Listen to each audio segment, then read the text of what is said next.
Chapter 6:15. Monks abstain from eating meat. Young benefactor Li, please don't joke around. There's no need for a banquet. The old monk, Tan Yin, still had a faint smile on his face as he said, young benefactor just said something about guanyin. At some point, Master Tan Yin's voice suddenly stopped as he stared at the guanyin statue on the table. The young monks behind him also widened their eyes. The next moment, a pious look appeared on their faces. Fong took a step forward with some vigilance. If these monks dared to rob him, he would not be polite. Master, master.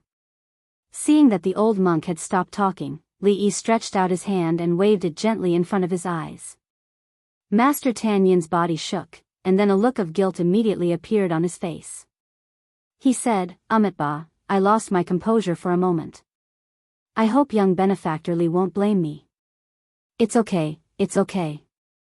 Li Yi smiled and waved his hand, saying, Master, how much do you think this guanyin statue is worth? Amitabha. The old monk chanted the name of Buddha again and said, This is the sitting statue of Guanyin Bodhisattva. How can it be measured by these things in the secular world? Master, you mean? Li Yi looked at him and asked with some uncertainty, Is this a priceless treasure? Priceless. The old monk nodded and said, Glaze is a priceless treasure. Such a precious glazed statue of Bodhisattva can't be measured by money. It should be worshipped by believers in the temple. I wonder if young benefactor Li can give this glazed Bodhisattva statue to the Cold Mountain Temple? Li Yi's expression froze as he looked at the old monk Tan Yin in disbelief. He had originally thought that he himself was shameless enough, unconventional enough. He had not expected that this Master Sandalwood Yin would be even more shameless, unconventional than him. He had already said that it was a priceless treasure. How could he have the cheek to say that he would give it to the Cold Mountain Temple? Hearing this, Fong's face immediately fell and he took a step forward. Although this old monk didn't look like someone to be trifled with, if he wanted to snatch this thing away, he would definitely let him have a taste of his fist. Master, you must be joking. Li Yi smiled and said, We spent a lot of effort to get this glazed statue of Buddha. It's worth a lot, and we're planning to sell it to the Fahua Temple. Master Tan Yin's expression changed and he immediately asked, I wonder how much young benefactor Li plans to sell this glazed Buddha statue for? 5,000 taels? Li Yi asked tentatively. How much is Fahua Temple offering you? Our Cold Mountain Temple will pay double. Before Master Tan Yin could speak, a young monk behind him immediately stepped forward and said anxiously. Fa Ming, step down. Master Sandalwood said softly, and the young monk immediately retreated. Although the young monk retreated, there was an anxious look on his face. Cold Mountain Temple and Fahua Temple were the two most famous temples near the capital. Both of them had a large number of believers. If Fahua Temple got their hands on this precious glazed statue of Goddess of Mercy, they would definitely treat it like a treasure and advertise it to attract more believers. In this way, wouldn't the Cold Mountain Temple soon lose out to them? Li Yi glanced at the young monk. 5,000 taels in double, wouldn't that be 10,000 taels in total? This young monk could make the decision for such a large amount. Monks were actually so rich. It seemed that the old emperor's anti-corruption campaign this time had targeted the wrong target. I was being rude just now. Master Tan Yin bowed to Li Yi and said, It's just that this glazed Buddha statue is very important to the Cold Mountain Temple. I hope that young benefactor Li can make it convenient for us. As for the price, please rest assured that the Cold Mountain Temple will definitely not let you suffer a loss. Well said, well said. Li Yi waved his hand and said, Master and I are friends. If I really want to sell this Buddha statue, of course, I will consider the Cold Mountain Temple first. The old monk chanted again, Amitabha. In that case, I will thank young benefactor Li in advance. An hour later. Thank you, young benefactor Li. I will take my leave now. Young benefactor Li, you don't have to see me off anymore. Goodbye, master. Li Yi smiled and saw Master Tan Yin and the few young monks out of the door. One of the young monks reminded the young monk, Senior brother, you have to hold on tight. Don't fall. If you break it, it will be a great sin. Don't worry. The young monk hugged the things in the bag tightly. This was a great opportunity for the Cold Mountain Temple to flourish, attract believers, and surpass Fa Temple in one fell swoop. How could he be careless? I've forgotten that the reason I'm looking for young benefactor Li this time is to ask him to translate a scripture. The old monk Tan Yin sighed and said unhurriedly. Although the matter of the scripture was temporarily put on hold, the harvest was far better than the scripture. Master, are you leaving just like that? A soft voice came from beside him. Master Tan Yin turned his head and nodded slightly. Madam Li, after a few simple greetings, Master Tan Yin and the few monks turned and left. However, after taking 2 steps, he looked back with a meaningful look in his eyes. Master, what's wrong? The young monk asked in confusion. Master Tan Yin shook his head and said, Nothing, let's go. Oh my God. After watching Master Tan Yin and the few monks leave, Fang sat down on a chair and picked up the teacup with trembling hands. 8,000 taels, a full 8,000 taels. The thing made from the pile of sand was sold for 8,000 taels in the end. Moreover, according to the reaction of the monks, this price could be increased. When he walked out of the courtyard and looked at the pile of sand not far away, he instantly felt that he was the richest person in the world. Inside the house, Li Yi paced in the hall. A glass guanyin statue was sold for 8,000 taels. Anyway, the monk was rich. If he made another Buddha statue and told Fa Temple that Cold Mountain Temple bought a glass guanyin statue from him for 20,000 taels, would Fa Temple buy the Buddha statue for 30,000 taels? If he told Cold Mountain Temple that Fa Temple spent 50,000 taels to buy a taller and larger glass Buddha statue, would Cold Mountain Temple spend another 100,000 taels to buy an upgraded guanyin statue? If he told Fa Temple that Cold Mountain Temple spent 150,000 taels? Forget it, he couldn't do that. This was too heartless. There would be retribution if he cheated the monks like this.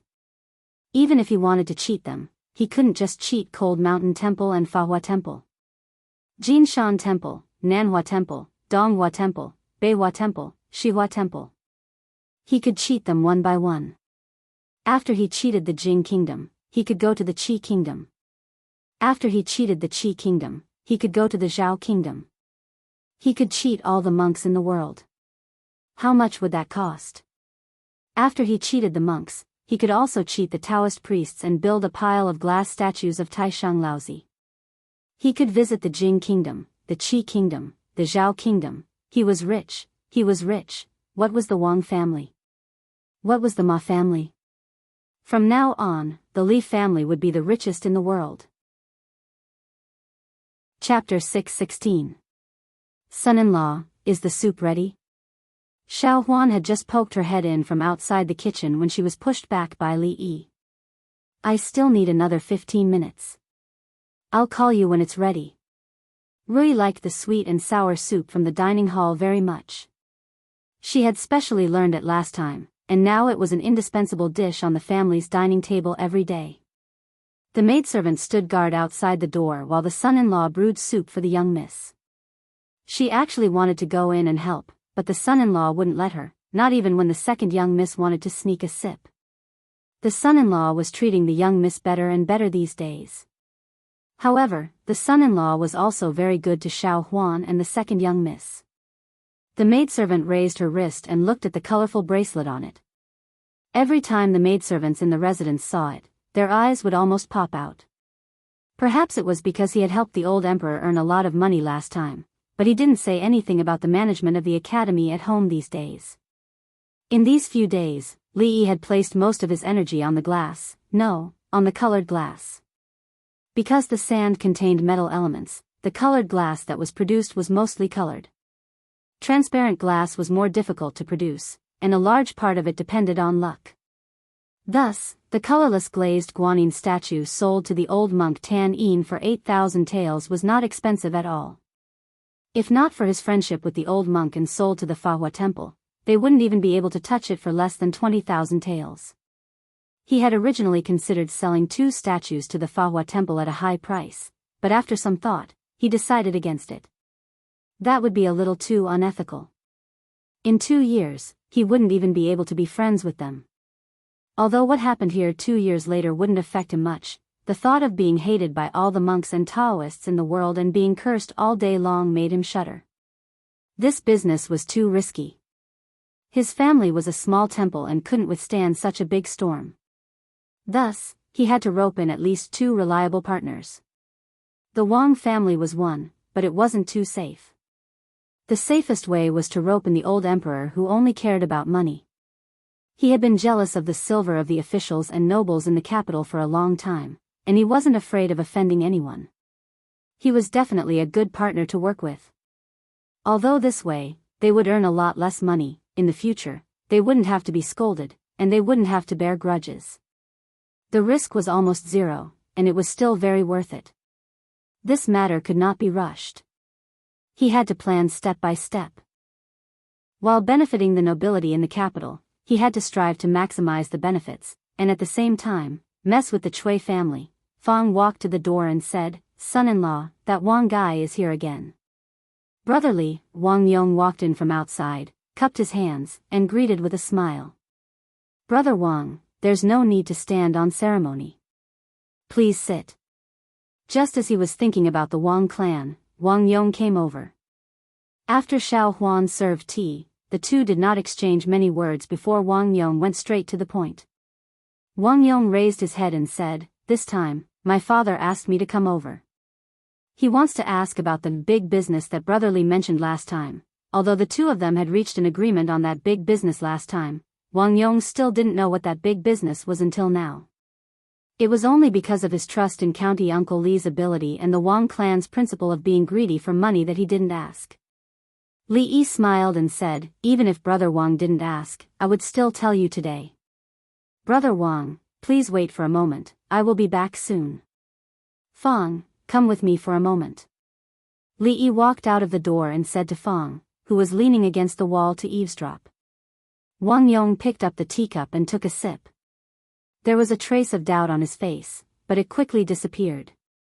Not long after, he saw County Uncle Li and the big man come in with a few boxes of different sizes. Old Fang walked out and closed the door behind him. "Brotherly, this is?"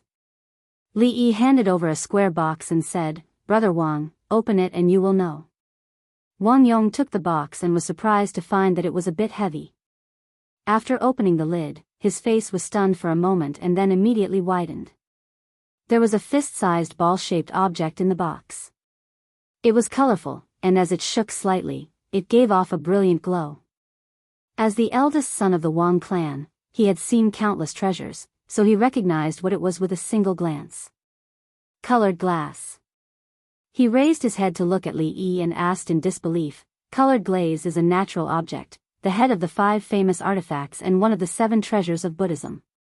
It is rarely seen. Brotherly, where did you get this colored glaze?" Li Yi didn't answer and asked with a smile, "In Brother Wang's opinion, how much is this colored glass ball worth?" Wang Yong shook his head and said, "Colored glass is extremely rare, and such a regular shape is even rarer. Once it is out in the market, I am afraid that countless people will fight for it, especially the Buddhists, who will certainly not let it go. Its value is really hard to estimate. However, if it is handed over to the Wang clan, we can at least sell it for this amount." Wang Yong stretched out a finger. 10,000 taels. Li Yi smiled and said, "There is no hurry. Brother Wang, look at the others first." Wang Yong nodded and closed the lid of the box. He carefully put it away and opened another box.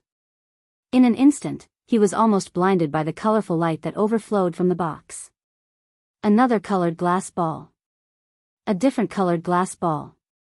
Wang Yong raised his head abruptly and glanced at Li Yi. He seemed to have realized something. After putting the box away, he opened the other one. This time, he could no longer suppress the shock on his face. He put down the box and reached for another. 7. The expression on Wang Yong's face was a little dazed. There were a total of 7 glass balls of different colors. He swallowed a mouthful of saliva and asked, "Brotherly, where did you get these things from?" Li Yi looked at him and asked again, "Brother Wang, how much do you think these glass balls are worth?" Wang Yong was startled and said, "The rarer something is, the more valuable it is. Any treasure, if there are too many of them, the value will be greatly reduced. If these glass balls are thrown out at once, the value will definitely be greatly affected. Li Yi smiled and took out the 8th glass ball from the box. He weighed it in his hand and said, "Then what if there are only 7 of these glass balls in this world and you can summon the dragon god by gathering all 7 different colored glass balls?" "What?" Wang Yong was confused. "Pa." He let go of the glass ball and it fell to the ground, shattering into pieces. Wang Yong's expression changed drastically. He quickly stood up and said, "Brother Li, what are you doing?" Li Yi looked at him and said, "Then there are only 7. Wang Yong was startled and slowly sat down. He took a deep breath and said, "Brother Li, how many more glass balls do you have?" Li Yi smiled and said, "I accidentally dug up a glass mine. I can have as much as you want." Wang Yong was startled again. After a moment, he raised his head and said, "Brother Li, you should know that if we sell off a large amount at once, the glass will lose its original value. Moreover, if there are more glass balls in the future, we will immediately become the target of public criticism. Not us." Li Yi shook his head and said, "It's you." He looked at Wang Yong and said, "The Li family will not be involved in this matter." The glass balls were brought in by a wealthy merchant from another country. The Wang family bought them at a high price and sold them for charity in the capital. 40% of the proceeds will be donated to the National Treasury for disaster relief. His Majesty will also be involved in this matter?" Wang Yong asked with a serious expression. Li Yi thought about it and nodded. "How much will the Wang family take?" he asked again. 20%, Li Yi said straightforwardly. Chapter 6:17. 20%? Wang Yong's expression changed. After thinking for a long time, he said, "Brother Li, I'm really sorry. I can't make the decision. I need to go back and ask my father." "There's no hurry."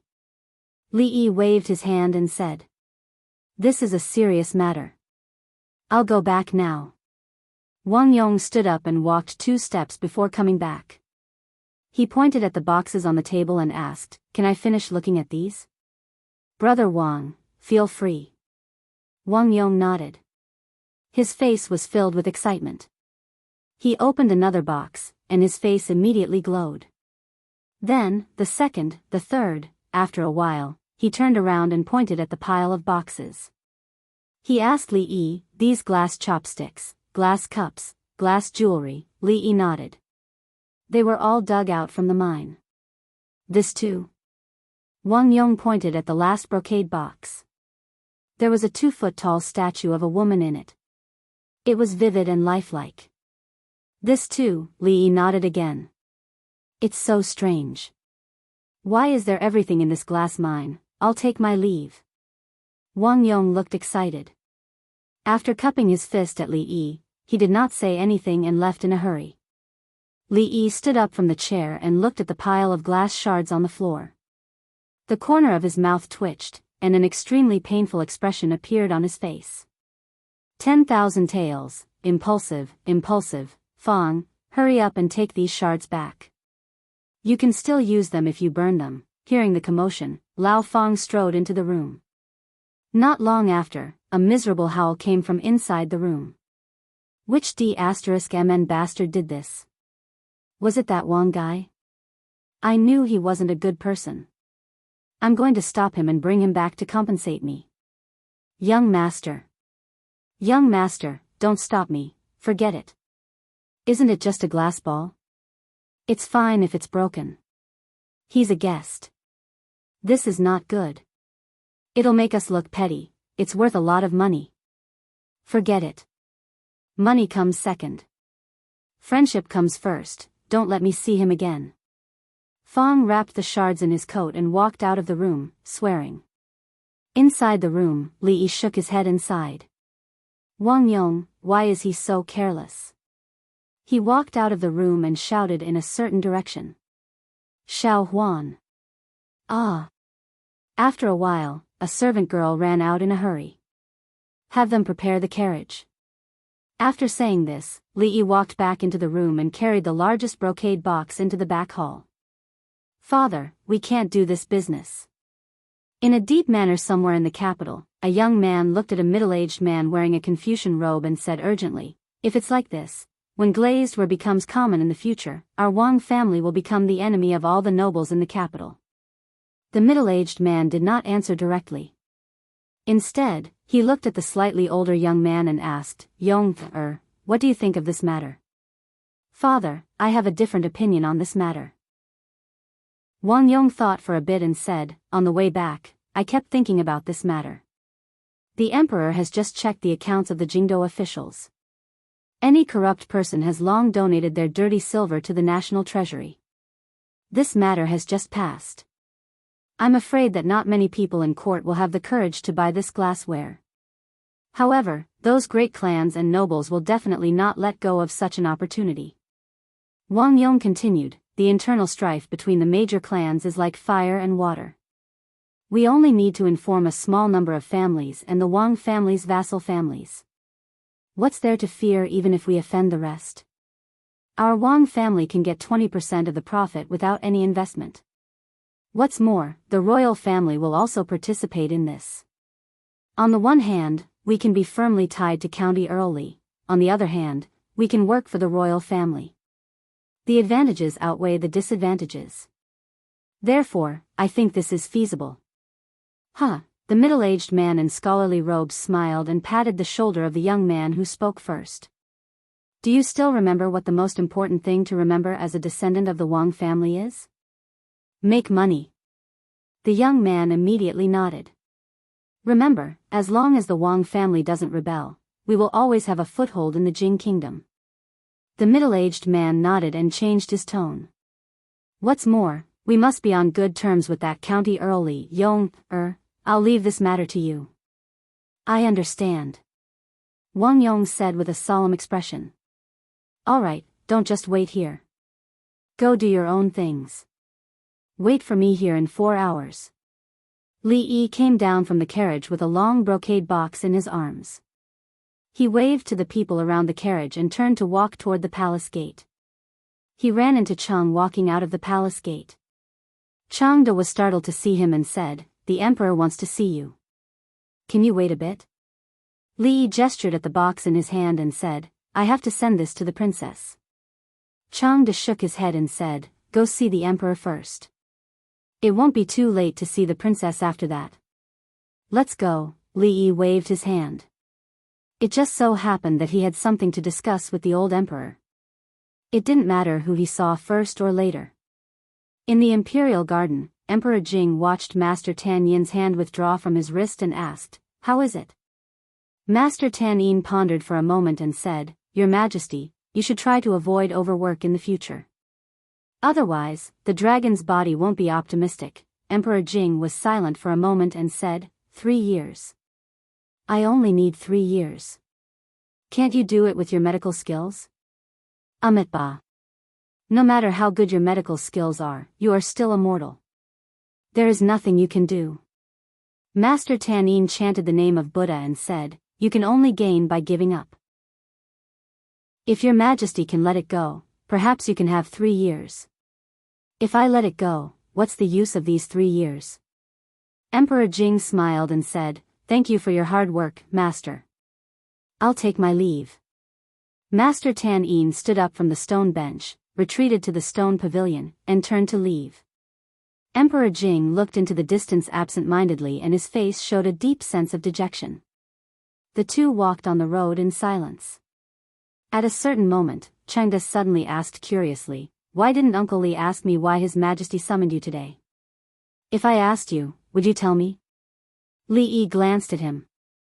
How could a psychopath have the face to ask him? Every time he pretended to be confused. Was he addicted to pretending now?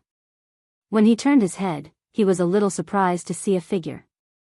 Li Yi walked over and said, Master Tan Yin, what a coincidence. I didn't expect to meet you here. The glazed statue of Guanyin that was taken away at noon was sent down in the afternoon. Although half of it was taken by Mississippi Lu on the spot to recruit people, it did not affect Li Yi's good impression of the monk. Amitabha. This old monk and young benefactor Li are fated. No matter when, Master Tan Yin always had a faint smile on his face. After that, he looked at Li Yi again and asked, "May I know?" Seeing that Master Tan Yin seemed to want to ask something, Li Yi waved his hand and said, "Don't worry, Master. If there are other Buddha statues and Guanyin statues, I will look for you. I won't sell them to Fa Hua Temple."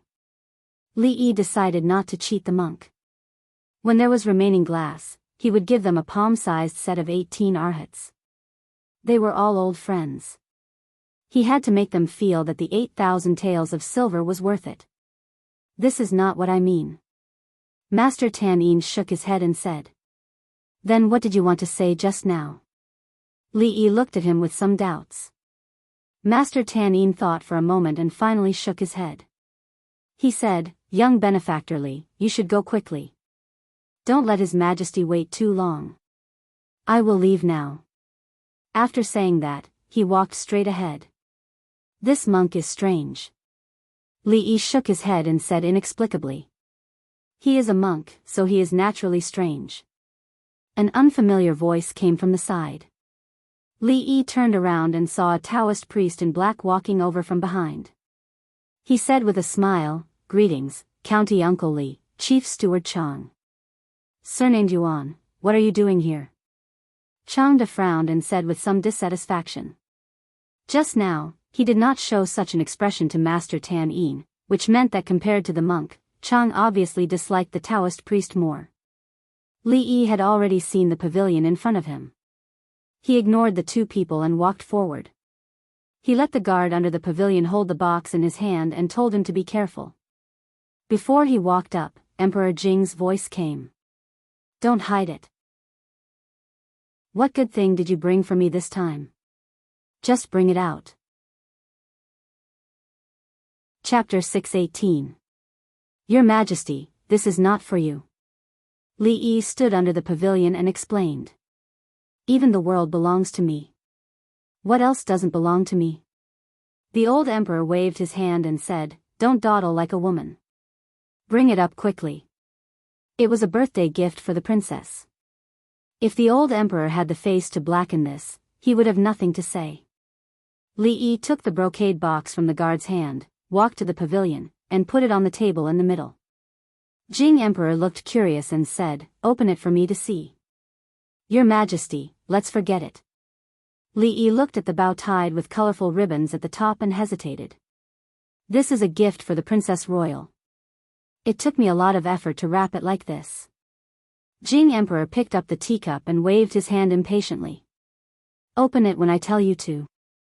Just wrap it up later." Li Yi had no choice but to untie the ribbon and put it aside. He said, "I will open it." "Your Majesty, you have to be mentally prepared. Why do you talk so much nonsense today?" Jing Emperor took a sip of tea and glanced at him. Li Yi moved the box a little further away and opened the lid. At the moment when Jing Emperor spat out a mouthful of tea, he quickly closed the lid and turned around with the brocade box in his arms. The old emperor was still blinded by the thing in the box. Fortunately, he moved fast enough. The price of the glazed statue that had been sprayed with tea might be discounted. However, his clothes could be sold appropriately in the future. The clothes that had been sprayed with tea by the emperor had a special commemorative meaning. It was absolutely not excessive to sell it for 1,000 taels of silver. "Open it, open it." Jing Emperor put down the teacup and stood up from the stone bench. His eyes were bright. "Your Majesty, don't get excited." Li Yi put the box on the table and opened the lid again. Jing Di stood up and bent over. He saw that there was a glass statue of a woman about 2 feet tall in the box. The woman was dressed in a palace dress and looked very lifelike. Even her expression was very vivid. Most of the statue was transparent and the patterns on the dress were clearly visible. It was colorful and under the sunlight, there seemed to be light flowing and it was very dazzling. As an emperor, he had seen countless treasures. Although he had never seen such a large and exquisite glass statue, he quickly calmed down and asked suspiciously, "Is this really a gift for Emingzu? When did you become so generous?" Li Yi closed the lid and wrapped the ribbon again. He said, I have always been generous to my friends. A mere glass statue is nothing to me. Emperor Jing looked at him and asked, it is said that colored glass is a gift from the heavens. It is extremely rare even in the palace. How did you get such a large piece of colored glass and carve it into the shape of Emingzu? Li Yi put the box to one side and said, I came to the palace this time to tell His Majesty about this matter. This matter is not urgent. I have other things to ask you. Jing Di waved his hand and a guard behind him spread a white cloth on the table. There was a grid on the cloth and it looked very familiar. What did the monks say to His Majesty? A few feet away from the pavilion, the middle-aged Taoist stood next to Changde and looked at him and asked. I just came over. Changde said lightly. He turned his head to look at the middle-aged Taoist priest and said, I don't care what monk Tan Yin says to His Majesty, but his medical skills are something that even the imperial physician order is inferior to. As for you, surnamed Yuan, if you offer any pills to His Majesty again, not only will I not let you off, I will also not let your Dao sect off. Chief Steward Chang's temper is exactly the same as it was decades ago. The middle-aged Taoist was not angry at Changde's rebuke at all. He said, I apologize for what happened last time. At that time, I was traveling far away from the capital and did not know about it. If not, I would not have let the disciples of Taoism do such a thing. You don't have to apologize to me. Changde said coldly, if it was not for His Majesty's benevolence, do you think your Taoism could continue to be stable? When it comes to His Majesty's health, it seems that you, Chief Steward Chang, have a greater responsibility, right? The middle-aged Taoist looked at him and said, after all, the late Emperor entrusted His Majesty to you, Chief Steward Chang. The guards under the pavilion inexplicably felt a little cold. After wrapping their clothes tightly, they looked at the pavilion again. Accompanying Li Yi to eat could be said to be experienced, but this was the first time he played with the Emperor. The old Emperor actually played beast chess, and the chess pieces were made of white jade. Li Yi had forced the old Emperor's leopard into a desperate situation. The old Emperor looked at him and said with a smile, a momentary failure is not really a failure. Sometimes, giving up some things can often lead to greater gains. He casually moved a chess piece, and Li Yi found that his elephant had been forced into a corner. Li Yi smiled and said, only when you're in a desperate situation will you be able to survive. Sometimes, if you don't push yourself, you won't know how much potential you have. Your Majesty, eat this official's flying elephant. How dare you? A trace of anger appeared on Emperor Jing's face. You dare to play chess with me? In that case, don't blame me for the earth-drilling mouse. Your Majesty, how about this move of jumping tiger? No matter how good you are at jumping, can you escape from my inescapable net? Come out, the universe's super invincible celestial hound. I lost? Yes, Your Majesty lost. Once the celestial hound comes out, who can compete with it? How did my celestial hound die just now? It was bitten to death by my tiger. Isn't it the universe's super invincible celestial hound? Your Majesty, when you use this move, you should shout to be the celestial hound.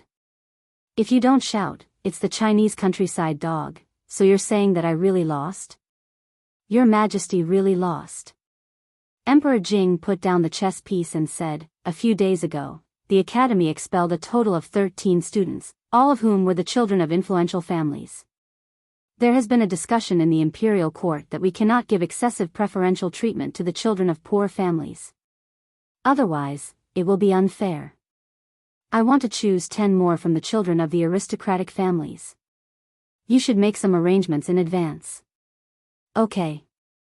Li Yi nodded. This time, the Chui and Qin families would not send their children into the fire pit. If there were any with the surname Qin or Chui, he could rope them in. After all, it was better not to have a family that did not care about the lives of their clansmen. Emperor Jing nodded slightly and said, in the last account investigation, I did not want to disturb the foundation of the imperial court, so I did not kill the officials who voluntarily handed over the stolen money. These days, some officials in the imperial court have proposed to establish a system of atonement silver. That is, according to the seriousness of the official's crime, a certain amount of money can be used to exempt a certain amount of punishment. This can solve the problem of the state treasury being empty. What do you think? Li Yi packed up the chess pieces and said, once the atonement silver is used, the Jing kingdom will not be far from being destroyed. Emperor Jing frowned and asked, is it that serious? He could not tell him that in another world, the most corrupt official in history, He Shen, proposed this system. Although it made the pockets of the emperor and himself full, the country decayed a lot and accelerated the destruction of the Qing dynasty. That was how the Qing dynasty was destroyed. If the Jing kingdom dared to do this, it would be destroyed sooner or later. Emperor Jing sighed and said, although a large amount of money came into the state treasury a few days ago, the deficit was too big before. Moreover, we allocated 30,000 taels to the arithmetic school. We still can't make ends meet. Li Yi raised his head and looked at him. Was 30,000 taels the main point? Moreover, he had helped him save that 30,000 taels and left it in the arithmetic school as a startup fund for future projects. The stingy old emperor, Old Shui, asked for 100,000 taels. Why did he not let go of the arithmetic school? Li Yi sighed and said, Your Majesty does not need to worry. There is a solution to the problem of the state treasury being empty. Really? Emperor Jing looked up at him and asked, You have a way to solve the problem of the state treasury being empty? I will not hide it from your Majesty. Today, I came to solve your Majesty's problem. Li Yi nodded. At this moment, he felt like a fraud. Chapter 619. Emperor Jing's expression relaxed and he said, Tell me, what is the solution? I want to do business with your Majesty. Business? Emperor Jing glanced at him and said lightly, In this world, it is the first time that someone wants to do business with me. Li Yi thought that the old emperor was boasting. First time doing business with someone? Then who tempted him with the lovely Yong Ning to compete with the people of the Qi kingdom? If it wasn't for the fact that he was afraid of exposing him and causing him to lose face, which might cause the guards under the pavilion to do something unpredictable, he wouldn't have given him face today. You stink of money, and you still want to pull me in. Emperor Jing picked up the teacup again and said, Tell me first, and I will think about it. I suddenly remembered that your Majesty is the ruler of a country, and you should not be involved in these things. I am still in a hurry to send gifts to the princess. I will leave. Li Yi retreated to the pavilion, and Emperor Jing's angry voice came. Come back. What else does your Majesty want me to do? Tell me, what is the business? Emperor Jing patted the table. What business? Li Yi looked puzzled. Li Yi sat opposite Emperor Jing, put the brocade box on the table, and took a sip of tea unhurriedly. He wanted to play this game with him. He was the one who needed money, not him. Let's see who was anxious first. Where did you get so many glazes? Emperor Jing looked at him and asked.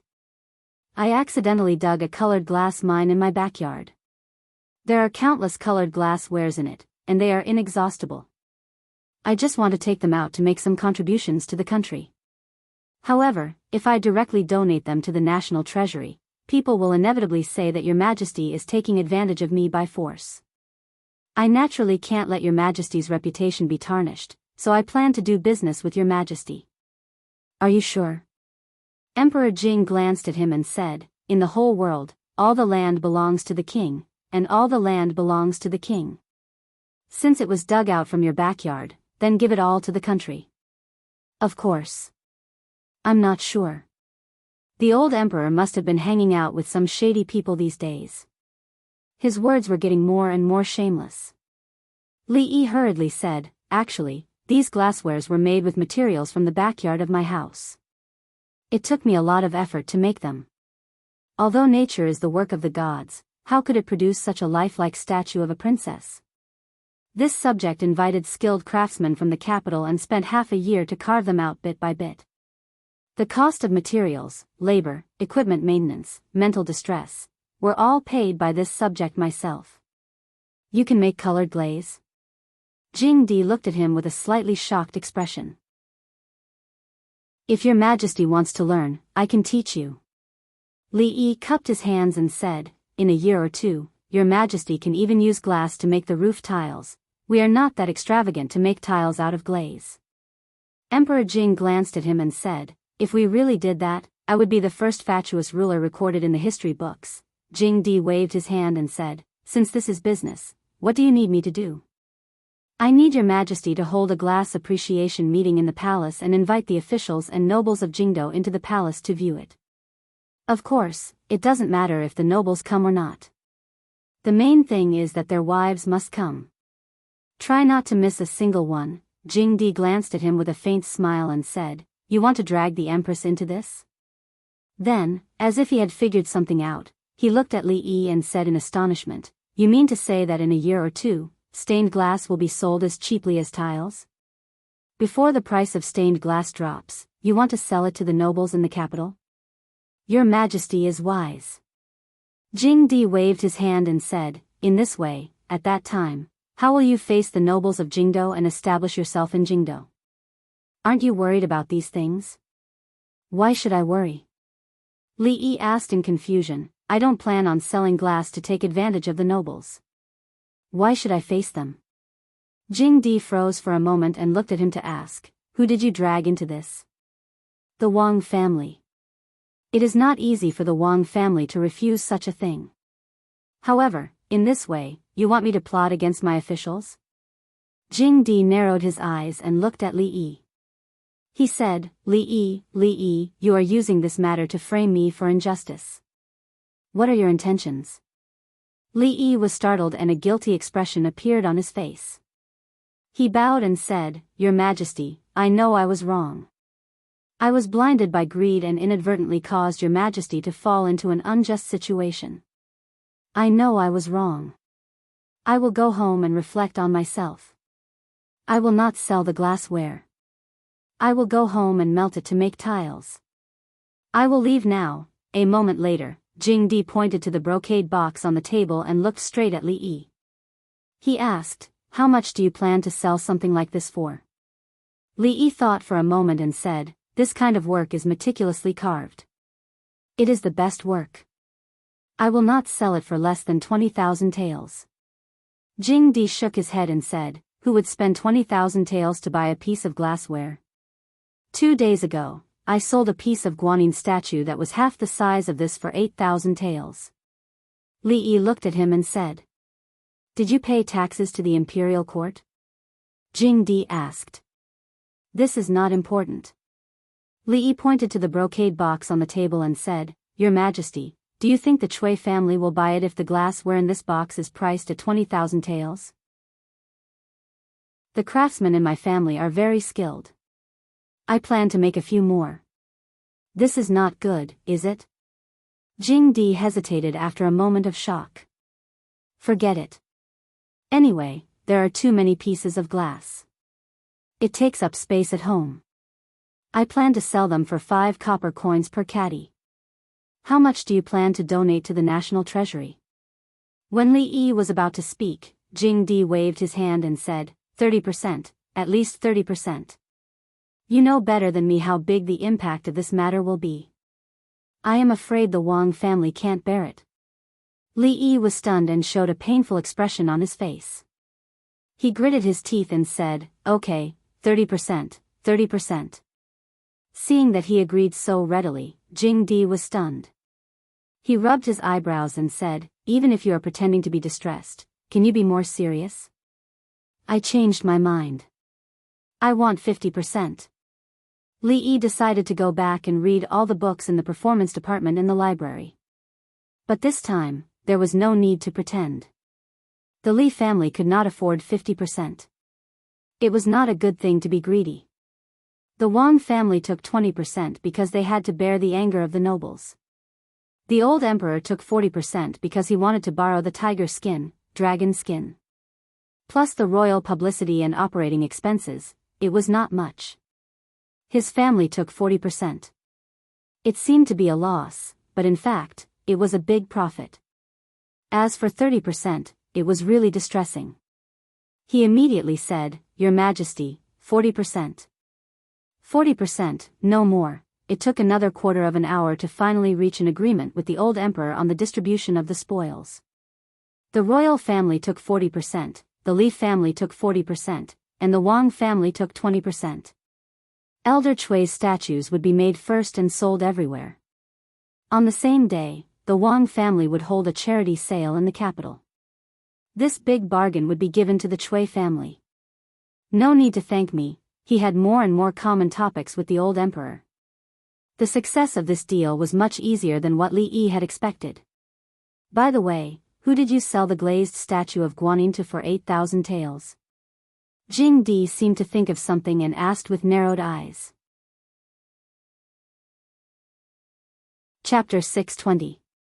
Li Yi walked out of the imperial garden with the brocade box in his arms.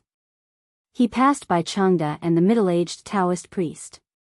The Taoist priest was not his focus, but the monk.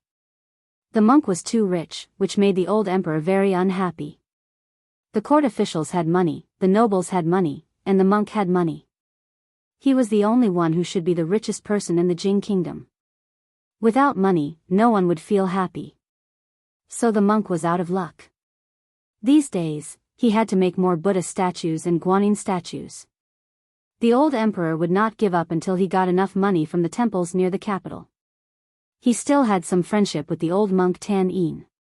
He had to remind him to make use of this time to attract believers and to hold a ceremony to show off the glazed Guanyin statue. Otherwise, in a few days, he would not dare to say which temple he came from if he did not have a few glazed statues. He was afraid of embarrassing himself. The most important thing at the moment was to send the thing in his arms to the eldest princess. He could find the way to the morning dew hall with his eyes closed. He might just fall a few more times and hit the wall a few more times. Today was the birthday banquet of the eldest princess. As the leader of the women in the capital, her influence was second only to the empress. Naturally, she knew many women from officials and noble families. Therefore, the morning dew hall was especially lively today. The cheers and laughter inside could be heard from outside the hall. Greetings, County Uncle Li, the maidservant who was guarding the door saluted. Xiaolan, is the princess inside? Li Yi handed the gift box to her and asked casually. The maid smiled and said, "Yes, Her Highness is inside. His Royal Highness just came." Sir, you are here." The proud Lolita ran out holding Yongning's hand and said, "Sir, what gift did you bring for my sister?" I want to see it. Li Yi slapped away her hand that was reaching for the gift box and said, "Stop fooling around. You can look at it later." The noise at the door immediately attracted the attention of many people in the hall. "That's County Uncle Li, the one who is as famous as Her Royal Highness and Her Royal Highness?" It's him. That time in Ingsui Hall, noble consort Chui's personal maid framed Madame Li. County Uncle Li didn't even give face to noble consort Chui. At that time, I was standing behind Madame Li. He doesn't look too bad. My brother said that County Magistrate Li is very strict with his students. I don't think so. He is the dean of the mathematics school, so what's wrong with being strict with the students? I think it's good. My good-for-nothing brother has changed after staying in the mathematics school for so many days. He never liked to study before, but now, every time he goes home, he will read until late at night.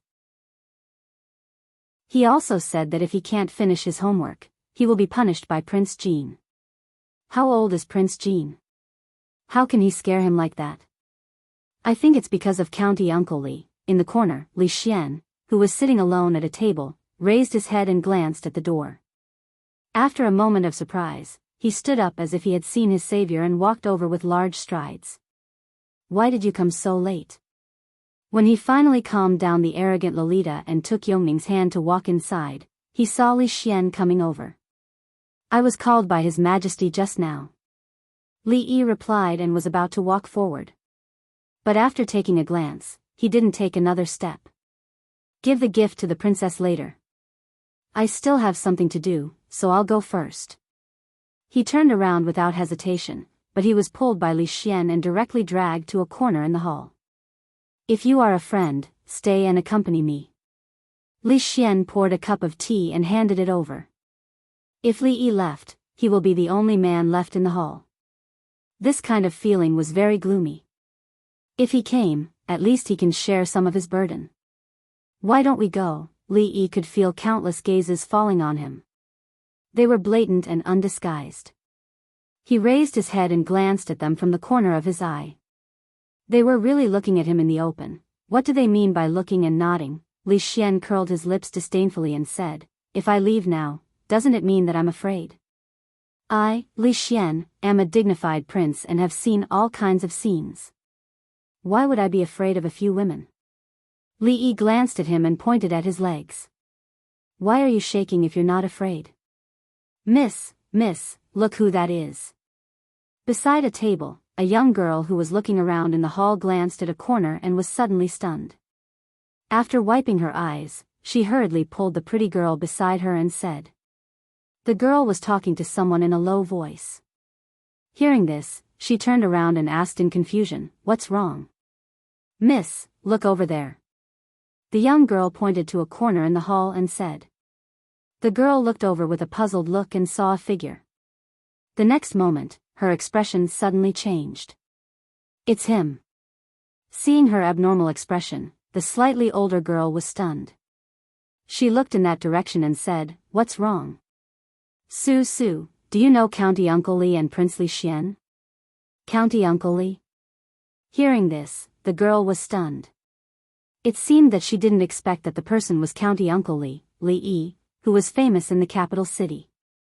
"Yes, the one on the left is the famous County Uncle Li," the older girl explained. The girl slightly moved her eyes and asked, "Then the one beside County Uncle Li, that's Li Xian, the eldest son of Prince Ning, who is also the president of the Academy of Sciences that is about to open." Li Xian, the eldest son of Prince Ning, Li Xian. The girl clenched her teeth and spat out these few words with difficulty. Li Xian looked back in surprise and didn't find anything unusual. He shook his head and said, "I don't care about the Academy of Sciences. I'll leave it to my subordinates. Save a place for me in the School of Mathematics. I think if I want to develop science, I must learn mathematics well first. Well, anyway, you are always lazy at home. There is Han in the School of Mathematics. How about you help me manage the Academy of Sciences?" Too lazy to pay attention to this delusional guy, Mingzu talked with several people over there. When she finished her work, she said goodbye and left. When she came out, the soup was still cooking at home. On the other side, the proud Lolita sneakily walked to the place where the gifts were piled up and whispered, "I want to see what gifts they brought for my sister." She picked up the box, untied the ribbon, and carefully opened the lid. The next moment, a ray of light flashed across her face. The proud Lolita's expression froze. She opened her mouth wide and the gift box fell from her hand to the ground. A white hand reached out from the side and caught the gift box. Mingzu patted her head and said, "Be careful." She took the glass statue out of the box and saw the familiar face on the statue. After being stunned for a while, an expression of disbelief appeared on her face. As for the surrounding women, they had already covered their mouths and exclaimed. They stared at the statue in shock. Gulp, Li Xian, who had just walked over, swallowed a mouthful of saliva.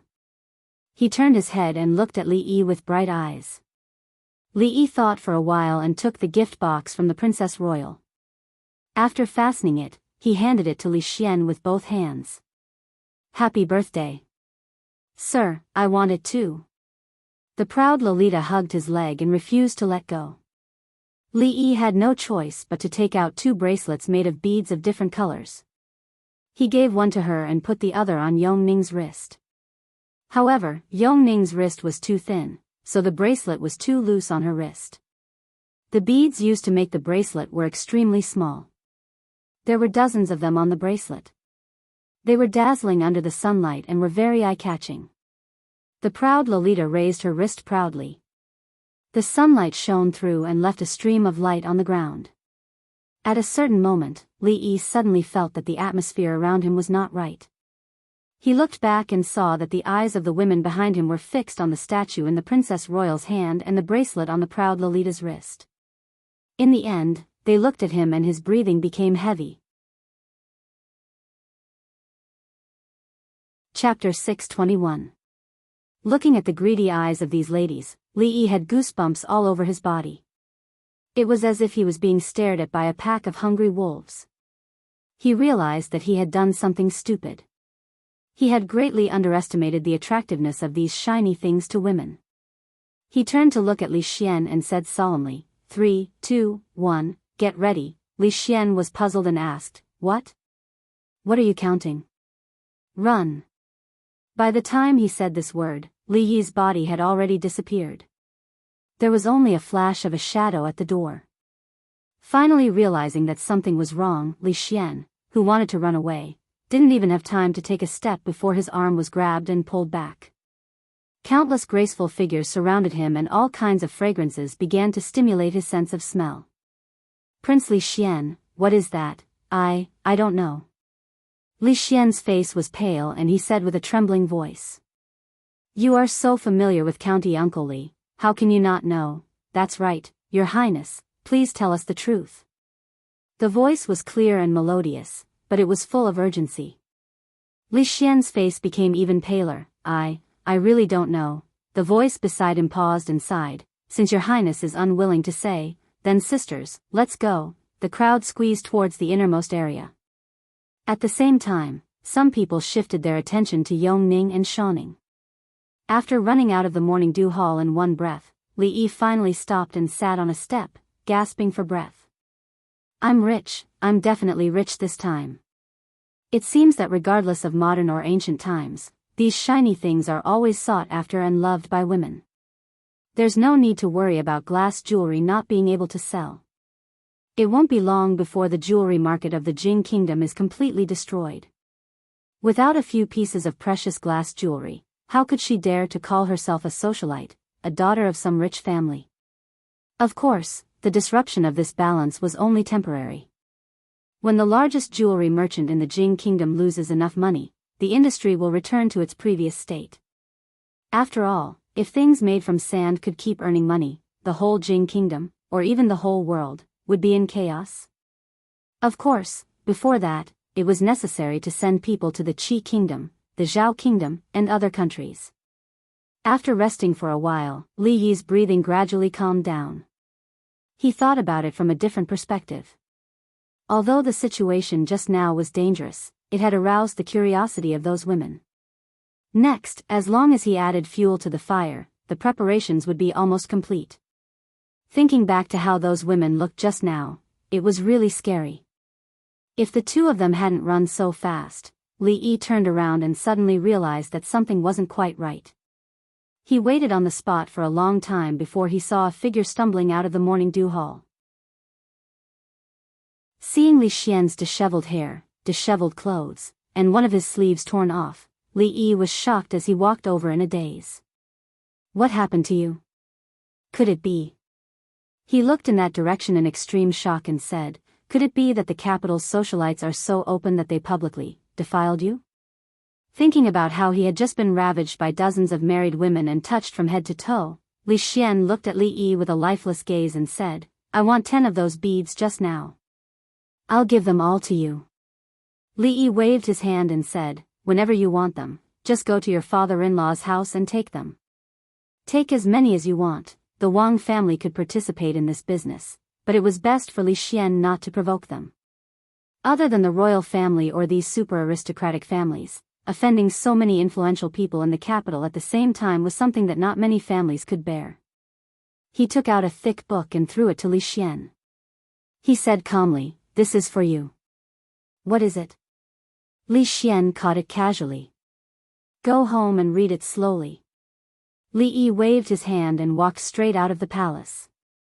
Before he left the palace, he had really been cooking soup at home. Looking at the time, it should be just in time to go back. Until Li Yi's figure disappeared, Li Xian was still standing there in a daze. He flipped through the scientific principles in his hands and had already constructed many experimental models in his mind. His breathing was rapid and his eyes glowed green. Her Royal Highness, the eldest princess of the Jing Kingdom, had just celebrated her 19th birthday. A 19-year-old princess who was still unmarried was a rare sight in history.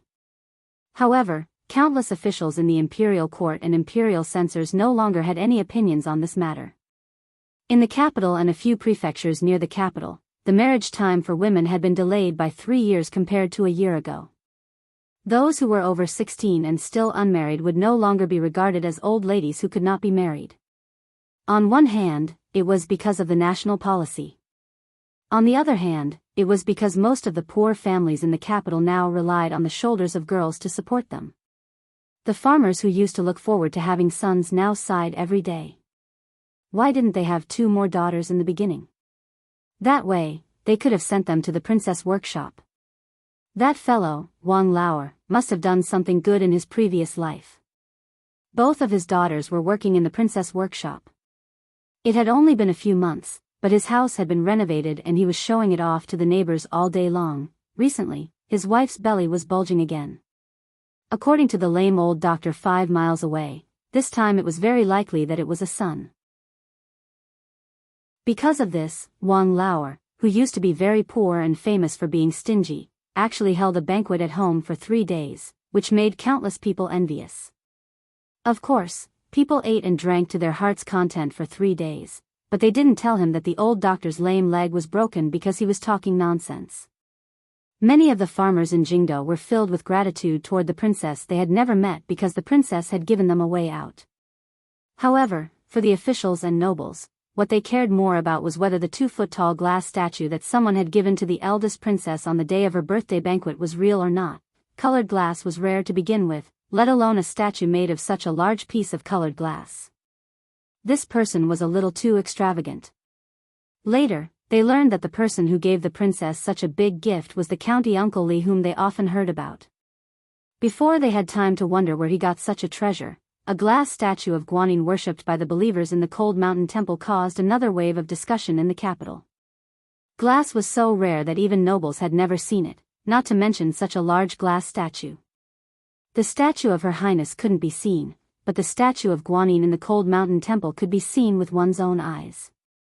For a time, there was an endless stream of people going to the Cold Mountain Temple to see the glass statue every day. Correspondingly, the temple's incense also flourished, and its reputation was unparalleled for a while, overshadowing all the temples near the capital, including the Fahua Temple. After the emperor personally inscribed the 4 words, Holy Land of Buddhism, for the Cold Mountain Temple, the other temples finally couldn't sit still. For the temples, the most important thing was, of course, believers and incense. In daily life, people competed for believers and incense, but it was just a small quarrel. Unexpectedly, the old bald donkey in the Cold Mountain Temple even brought out such a big killing weapon as the glass statue of Guanyin. What was glass? It was one of the 7 treasures of Buddhism. Such a large piece of glass was an invincible weapon to attract believers. No, if it goes on like this, the Fahua Temple will be completely suppressed by the Cold Mountain Temple. Investigate, we must find out where the Cold Mountain Temple got that glass statue. Send loyal believers to the Cold Mountain Temple to inquire. We can't just sit and wait for death. In several famous temples in the capital, the famous monks with great virtue, who usually looked solemn and dignified, now looked very anxious. Chapter 622. In a temple near the capital city. In the meditation room, a little monk said, "I don't know how the glazed Guanyin statue of the Cold Mountain Temple came about. They are very tight-lipped, so I didn't get any information. However, it is said that Li Yi, the county earl of Chang'an, gave the princess a glazed statue at her birthday party. Many people saw it at that time." The old monk frowned and asked, "Oh, do you know where Li Yi got the glazed statue?" The little monk said, "It is said that he bought it from several foreign merchants. I can't get any more information." In another temple. Foreign merchants? The middle-aged monk pondered for a while and said, "Tell the disciples in the city to pay more attention to the foreign merchants in the city these days." Then he thought of another thing and asked, "By the way, what did philanthropist Zhang say when he went to the Cold Mountain Temple?" Philanthropist Zhang was a loyal pilgrim of the Fahua Temple. He would donate thousands of taels of incense money every year. This time, he asked him to go to the cold mountain temple to get some information. The young monk looked embarrassed and said, "Philanthropist Zhang saw the glazed statue there, and then what?" Seeing him hesitating, the middle-aged monk asked. Then he donated 1,000 taels of incense money to the cold mountain temple. "Tan Yin, you old bald donkey, the Fahua temple is irreconcilable with you." A furious voice came from the meditation room. Not long after, the young monk walked out of the meditation room. After looking back, he shook his head and sighed. Although it was a taboo to steal believers and incense money from other temples, his master called the monks of the cold mountain temple bald donkeys. Didn't he also curse him? "Brotherly, does your guardian Fong have some misunderstandings about me?" Walking on the street, Wang Yong looked back and asked Li Yi in confusion. "Why do you say that, Brother Wang?" Li Yi looked back at him and asked. "I always feel that there is something wrong with the way he looks at me." Wang Yong thought for a while, shook his head and said, "Maybe I'm wrong. After all, something worth thousands of taels of silver had been smashed by him just like that." With Fong's character of treating money as his own life, it was already very restrained that he didn't twist his head off and kick it like a ball. Of course, Li Yi couldn't tell him the reason. He waved his hand and said, "Brother Wang, you don't have to think too much about it. He might have been scolded by his wife yesterday, so he hasn't been in a good mood these days. Brother Wang, don't take it to heart. That should be the case." Wang Yong nodded. Thinking of something, he looked at Li Yi and asked, "The glazed goddess of mercy in the cold mountain temple is also from Brother Li, right?" Li Yi nodded and said, "Yes, Brother Wang also knows that our Jing kingdom doesn't produce colored glaze. Instead, it's those foreign merchants who often travel thousands of miles to sell these things. This time, we were lucky enough to meet a few who were short of money and eager to sell, so we bought all of them at a low price." Wang Yong was stunned for a moment and asked, "Didn't Brother Li say that it was dug out from the colored glaze mine?" "Ah, really?" Wang Yong nodded and said, "Yes." Li Yi looked at him and said, "Brother Wang, remember, you can't say such things in the future. The things dug out from the mine have to be handed over to the country." Wang Yong looked at him and nodded as if he understood. "Young master, I'm back." Fong had just gone to inspect the shop. At this moment, he caught up from behind and said something to Li Yi. Then he turned to look at Wang Yong, and his face instantly darkened. Wang Yong's face was filled with doubt as he asked, "Dare I ask this brother, am I, what brother? I don't have a prodigal brother like you." Fong's face darkened and said, "If you were my younger brother, would have broken your legs. Why do you say that, brother?" Wang Yong looked even more confused. "You still dare to ask?" Seeing that Fong was about to roll up his sleeves, Li Yi hurriedly pulled him away and whispered, "This is a guest, don't be impolite." He turned to Wang Yong and smiled apologetically, "Brother Wang, I'm sorry, Fong was a little emotional today, don't blame me, don't blame me." Seeing Li Yi pull the big man away, Wang Yong stood in the same place, looked at the attendants beside him, and then looked in the direction where they left, confused. "Young master, if you hadn't pulled me just now, I would have made him pay a few thousand taels of silver." Not seeing Wang Yong, Fong was still angry. All right, don't treat people like that in the future. It's just a glass ball, it's not worth much." Li Yi waved his hand and changed the topic, asking, "What happened to the shop just now?" Fong curled his lips and said, "A few foreign merchants, I don't know what they did, but they were stopped in the shop. They delayed our business in broad daylight, so I chased them all out." When the people of the capital addressed foreigners, it also depended on the situation. If it was the Qi kingdom, the Zhao kingdom, or the Wu kingdom, they would address them as people of Qi, Zhao, and so on. After all, they all had yellow skin, black hair, and black eyes. Although they fought wars, they still treated each other as people of the same race. And to address them as foreigners, it was somewhat derogatory. Those merchants from small foreign countries with different skin colors, hair colors, and appearances from ordinary people could be recognized at a glance when they walked on the streets of the capital. As for the treatment they received in the capital, it was naturally not on the same level as the other big countries. I don't know what's going on, but these days, it seems like everyone is looking for those foreign merchants, Fong muttered. A few people hurried past him, faintly hearing them discuss things like Cold Mountain Temple and colored glass statue. Li Yi shook his head and continued to walk forward. This was actually not part of his original plan. The colored glass statue sold to the old monk had such a great publicity effect, and in the past few days, there were many people who came to his house to ask about the origin of the colored glass statue for the princess. Those socialites and noble ladies also knew how to use a roundabout strategy. Fortunately, he had already reminded Rui to push all the blame on the foreign merchants. In this way, he did not even need to do anything extra. He only needed to wait for the old emperor's appraisal conference to take out the few, treasured, colored glass wares in the palace and sell them at a low price to the nobles in the capital. Only then would the groundwork for this matter be completed. Next, it was time for the Wang family to make their appearance. So far, what he needed to do was to sit at home and wait to count the money after the Wang family's charity sale. Of course, he had to count the money in secret, and he could not let others, especially Mississippi Lu, see it. Young master. Li Yi was thinking about these things in his mind, walking unconsciously, when he suddenly heard Fang's voice. Li Yi turned around and looked at him, asking, "What's the matter?" Fang folded his arms and looked at him with a strange expression, saying nothing. Crazy, Li Yi turned around and took 2 steps forward. His footsteps suddenly stopped. He looked around, and if he took a few more steps, he would step into that familiar yet strange little courtyard. He had actually walked here unknowingly. "Young master, why did you stop?" Fang's teasing voice came from behind. "Shut up." Li Yi turned around and walked back. "Hey, Li, you're finally here." A clear voice came from behind, full of surprise.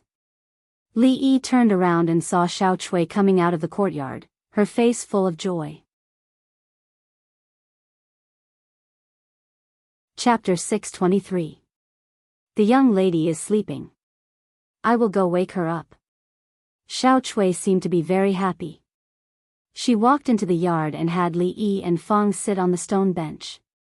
Then, she turned around and walked to Zheng Zumo's room. Li Yi asked in surprise, "She has been sleeping since last night?" Xiao Chui turned around and said, "The young lady was designing the clothes last night and only went to sleep at dawn." Li Yi was startled. He then waved his hand and said, "Never mind, don't wake her up. Let her rest." Xiao Chui shook her head and said firmly, "No, I have to wake the young lady." "No rush, let her sleep a bit longer." Li Yi shook his head and said, "I'm a bit thirsty after walking here." Xiao Chui, go pour 2 cups of tea. Xiao Chui thought about it and finally nodded. Okay. Sigh, Xiao Chui went in to make tea. Fang shook his head and sighed. Li Yi glanced at him. "Why are you sighing?" "Young master, you don't know why I'm sighing?" "Why should I know why you're sighing?" "I know that every time you come back from the palace and pass by this street, you have to get off the carriage and walk through this alley." "Young master, you don't know why I'm sighing?" Li Yi looked at him and said, "That's because there's a traffic jam on this street." Fang looked at him and asked seriously, "If the young lady can't have children, are you going to stay like this for the rest of your life, just like these months?" This time, Li Yi didn't look at him and didn't say anything. Fang looked at him again and sighed. He shook his head and said, "I'm sighing because I can't bear to part with the silver. I will get it back from that Wang person sooner or later." Xiao Chui quickly came out with 2 cups of hot tea and a plate of flour cakes. Li Yi pinched a piece and put it in his mouth. It was still a familiar taste, but he hadn't tasted it for a long time. How long was it? 2 months? 3 months? 4 months? Li Yi swallowed the piece of osmanthus cake and asked, "Where is Miss Ruoqing?" Xiao Chui sat down on a stone bench and said, "Jijie Ruoqing and Xiao Zhu will be back very late. Take me to the art studio." Li Yi ate 2 pieces of osmanthus cake, took a sip of tea, and stood up. "Oh." Xiao Chui nodded and led him into the moon gate. "What kind of sin did I commit?" Fang threw a piece of osmanthus cake into his mouth and looked inside. He shook his head slightly with a sad expression on his face.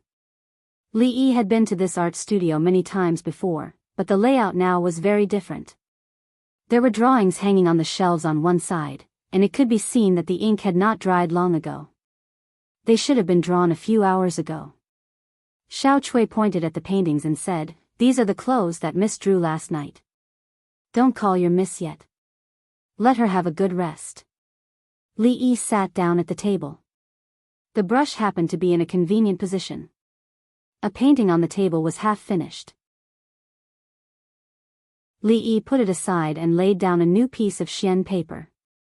Research on China's ancient clothing, China's clothing catalog, China's clothing history, a look at the costumes of ancient period dramas. As for ancient period clothing, it was best to look good. There was no need to cater to the trends of this era, because the clothes sold by the clothing stores in the capital were the trends. Xiao Chui stood to the side and watched. In less than a quarter of an hour, there was a kind of beautiful clothing that she had never seen before appearing on the paper. Her expression couldn't help but be startled. She blinked and asked curiously, "Li, what kind of clothes are these?" "This is called a wide-sleeved flowing dress." Li Yi had already laid down a new piece of xian paper and said casually, "I've never heard of it." Xiao Chui thought for a moment and said with some doubt, "It's normal that you haven't heard of it." While drawing, Li Yi said, "Speaking of this dress, I have to tell you a legend from a long time ago. It is said that 1,000 years ago, there was a country called the Jiang country. At that time, the Jiang country was facing the attack of an enemy country. The flames of war raged everywhere, and the people were plunged into misery and suffering. Long Kuei was the princess of the Jiang country. She lived in the imperial palace with her brother Long Yang since childhood. This wide-sleeved flowing dress was Long Kuei's favorite dress. Then. Xiao Chui grasped the sleeves and asked nervously. Then, Prince Long Yang died on the battlefield, and the Jiang country perished. Long Kuei blamed herself and regretted it. She felt that there was nothing left for her to live for. She jumped into the boundless flames and sealed her soul in a demonic sword. Ah! Xiao Chui's body trembled, and the tears in her eyes immediately rolled down. Li Yi swore that he really just wanted to tell a few stories. Otherwise, it would be too boring to draw here alone. He didn't want to cheat the little girl's tears. Although when he watched The Legend of the Sword and Fairy 3, he also shed a lot of tears because of certain scenes. "Xiao Chui, what are you doing in the studio?" A voice came from outside the door. Zheng Zumo walked in from outside, sounding a little tired. Li Yi raised his head to take a look, and his jaw dropped in shock. Of course, the surprise this time wasn't because she wasn't wearing any clothes. In fact, she was wrapped up very tightly in her pajamas. However, her slightly messy hair and haggard face showed that she had just woken up and hadn't even washed up when she stepped on the wooden floor with her bare feet. It was the first time that Li Yi saw a goddess like this. Zheng Zumo glanced at Xiao Chui's face first, then fixed her eyes on Li Yi. After rubbing her sleepy eyes, she looked at Xiao Chui again. When she spoke again, her voice suddenly became fierce. "Xiao Chui, did he bully you?" Xiao Chui was stunned for a moment, then immediately said, No, miss, you misunderstood. Li didn't bully me. He just told me a story, and I shed tears." Not long after, Zheng Zumo looked at her with some dissatisfaction and said, "Isn't it just a made-up story? Is it worth it?" Xiao Chui took out a handkerchief from her sleeve, handed it over, and said, "Miss, wipe your tears too, stupid girl." Zheng Zumo rolled up her sleeves, and Xiao Chui turned around and ran. "Come back." When she ran to the door, she was stopped by Zheng Zumo. The goddess looked back at her and said, "Give me the handkerchief." "Isn't this Uncle Li? How come you have time to come here today?" Zheng Zumo sat down opposite Li Yi and picked up the sample drawing he had just drawn. She asked casually, "Are you here to see if we are slacking off?" "Don't worry, Sister Ruoqing and I are worthy of our monthly wages." Li Yi didn't say anything. He just looked straight at her. Even though she was looking at the sample drawing, she was a little embarrassed by Li Yi's gaze. She raised her head and asked with some embarrassment and anger, "What are you looking at? Don't you need to wash up and change your clothes?" Li Yi asked tentatively. Zheng Zumo looked up at him, then lowered her head to continue looking at the drawing. She said, "Rouge and face powder are very expensive. I don't want to waste it." Li Yi suddenly thought of a truth from the future. Women could lie to men at will, but they would never waste their own cosmetics. If a woman didn't even bother to put on makeup when she saw you. He sighed, suddenly feeling a little heartbroken. Chapter 624. They hadn't seen each other for a long time. He thought it would be awkward when they met again, but the awkwardness was washed away by Miss Zhang's nonchalant, "I don't want to waste it." "How is it?" Li Yi put down his brush and pointed at the drawing in her hand. Wide-sleeved fairy dress. Zheng Zumo put down the drawing and looked at the other two. "I've never seen this style before, but it can be used." She glanced at Li Yi and asked, "You even know about women's clothes?" "Clothes are nothing. You don't know, but I actually know women's minds very well." Li Yi pointed at the picture and said, "The wide-sleeved fairy dress isn't just a wide-sleeved fairy dress. There's also a touching story behind it. When the time comes, we'll put up a sign and write down the story. Then, we'll put it in the shop and let every woman who enters the shop see it. Once we've earned enough women's tears, the grade of the dress will rise. This is called packaging and marketing. In the future, every new set of clothes can be packaged in this way, and then let the brothel advertise it. I'm sure it will sell well." Zheng Zumo glanced at Li Yi. "You said you know women's minds?" What did that disdainful smile at the corner of her mouth mean? Mockery, disdain, personal attack? He was talking about a serious matter. The point was not whether he knew women's minds or not. There was no way to continue this conversation. It had always been the conversation that died. Today was the second time he had been talked to death. They hadn't seen each other for a few months, and he wasn't sure if today was one of those special days. Li Yi decided to focus on drawing so that Miss Singh wouldn't stay up all day. There weren't many bosses who were so considerate of their employees. Xiao Chui came in from outside and asked, "Li, I'm going out to buy some food. Do you need me to bring some for you and that uncle?" There were still many drawings to be drawn. Li Yi estimated that he wouldn't be able to leave for a while, so he wasn't in a hurry. He stood up and said, "Forget it. Is there rice and noodles in the kitchen?" "I'll make it." Xiao Chui nodded her head and said, "Yes, Sister Ruoqing sometimes comes back to cook. There are rice, noodles, and vegetables." Watching Li Yi walk past her and straight into the kitchen, Xiao Chui's face was filled with excitement. She had heard that Li Yi's cooking was delicious, but she had never tried it before. At this moment, her heart was filled with anticipation. "Uncle Fong, what do you want to ask?" "Miss Xiao Chui, are you familiar with Xiao Hong?" "Of course we're familiar with Sister Xiao Hong.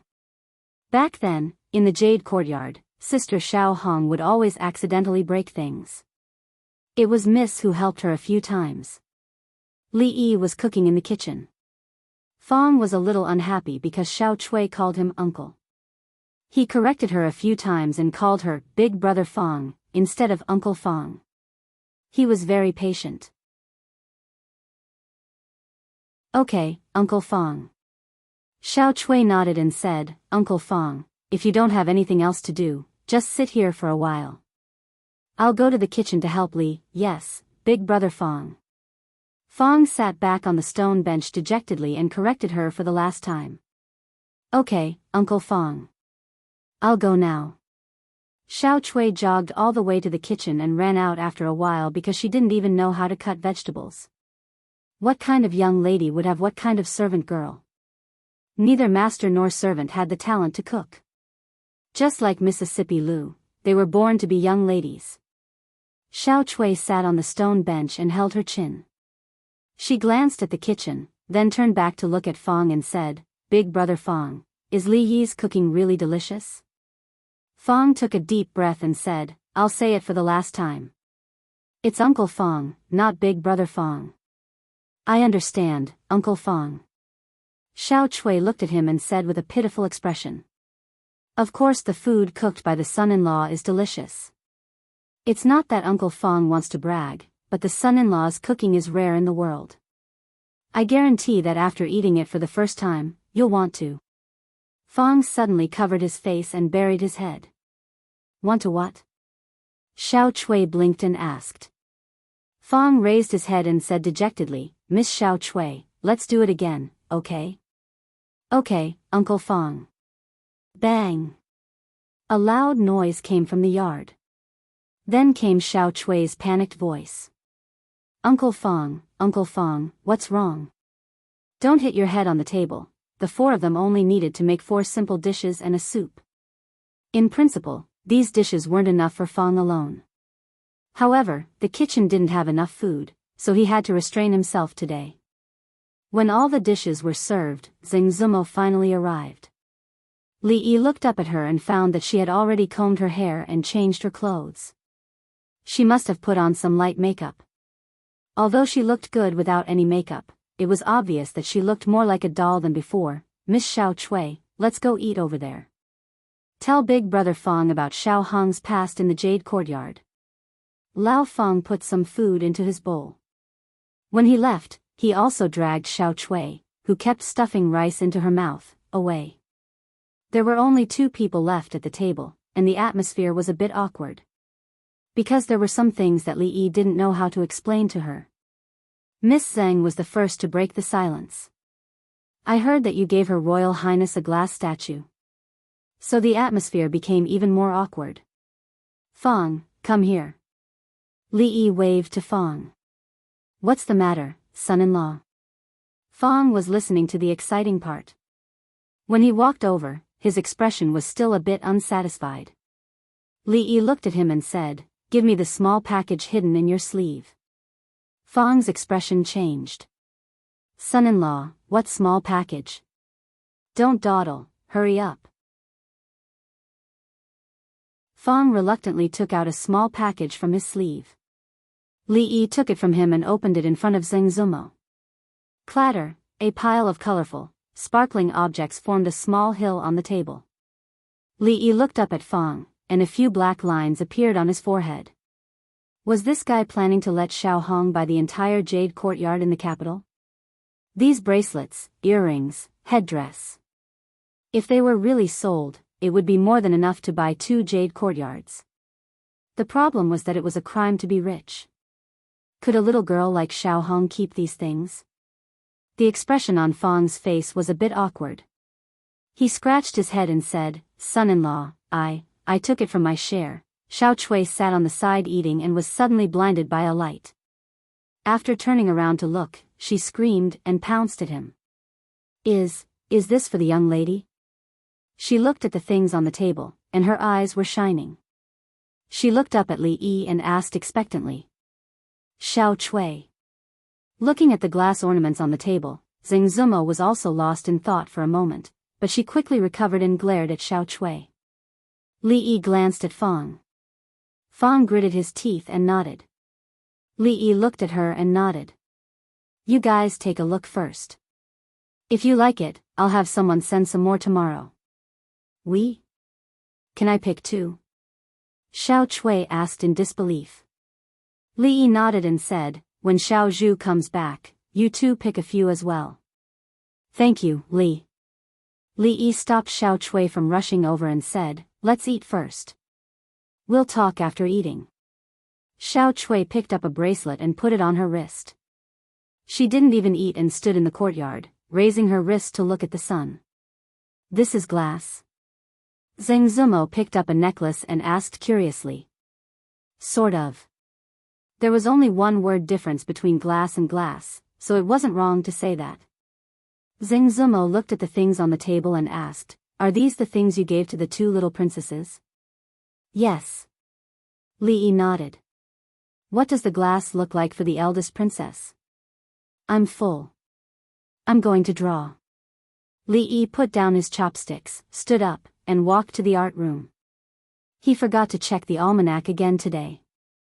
It must be written that drawing is good, not chatting. Chapter 625. In the yard, Fang and Xiao Chui were chatting enthusiastically.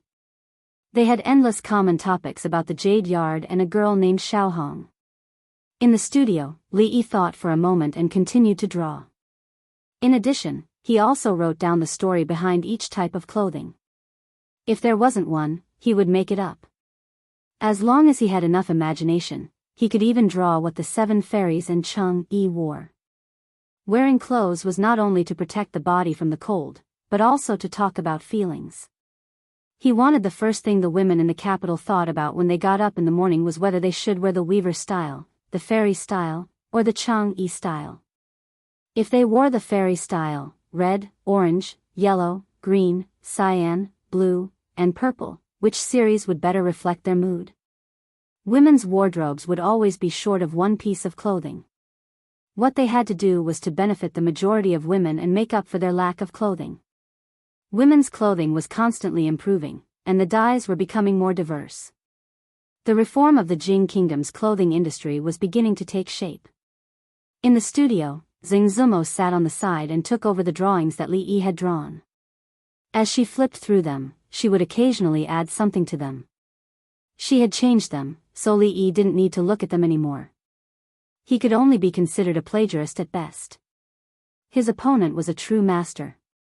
He just lacked a library and his knowledge was limited by the times. Li Yi finished a drawing and looked outside. He said casually, "It's almost noon. Do you want to go out for a walk?" Xing Zumo put down the drawing and looked at him. "Why? Don't you?"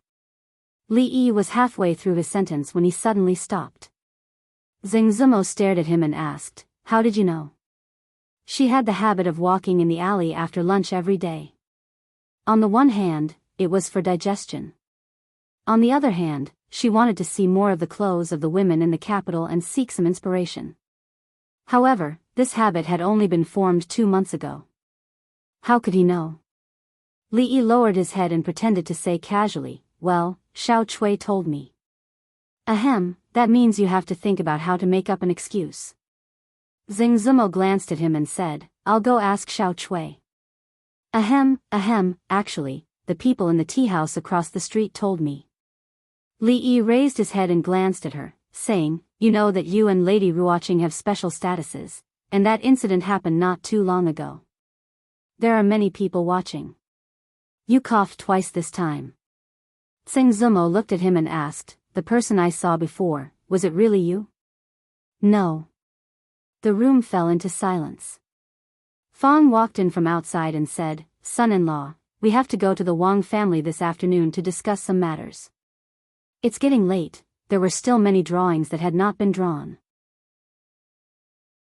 Li Yi thought about it and said, "Send someone to the Wang family to tell them that I have something to do today and will visit them tomorrow." Then, "All right." Fang shook his head helplessly and walked out of the house. "Go and do your work." Xing Zumo stood up and said, "After looking at these drawings, I have a lot of ideas in my mind. I'll draw the rest." Li Yi waved his hand and said, "It's fine, it's not a big deal. It's fine to be late by 1 day.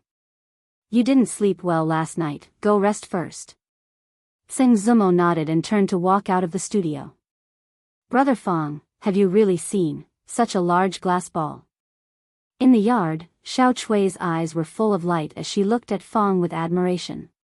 Fang waved his hand and said, "Of course, a fist-sized glass ball is nothing. I've seen bigger ones." Xiao Chui's expression became even more admiring. She asked, "How much can a fist-sized glass ball sell for?" A smile appeared on Fang's face and he said, "Guess."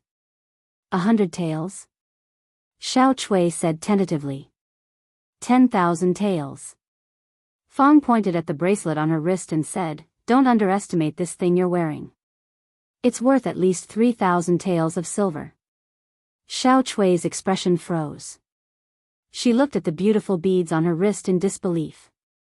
Fang revealed a pained expression and said, 10,000 taels of silver. It was broken by that prodigal Wang Yong. If it weren't for the fact that the young master didn't mind, would have taught him a lesson. Wang Yong. Wang family. Tsing Zumo stood in the hallway and looked into the room. She murmured, "The Wang family of Luochuan?" Xiao Chui had already taken off the beads on her wrist and carefully wrapped them up. She asked in confusion, "Brother Fong, why?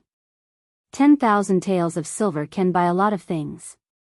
If you break something, you should ask them to pay for it."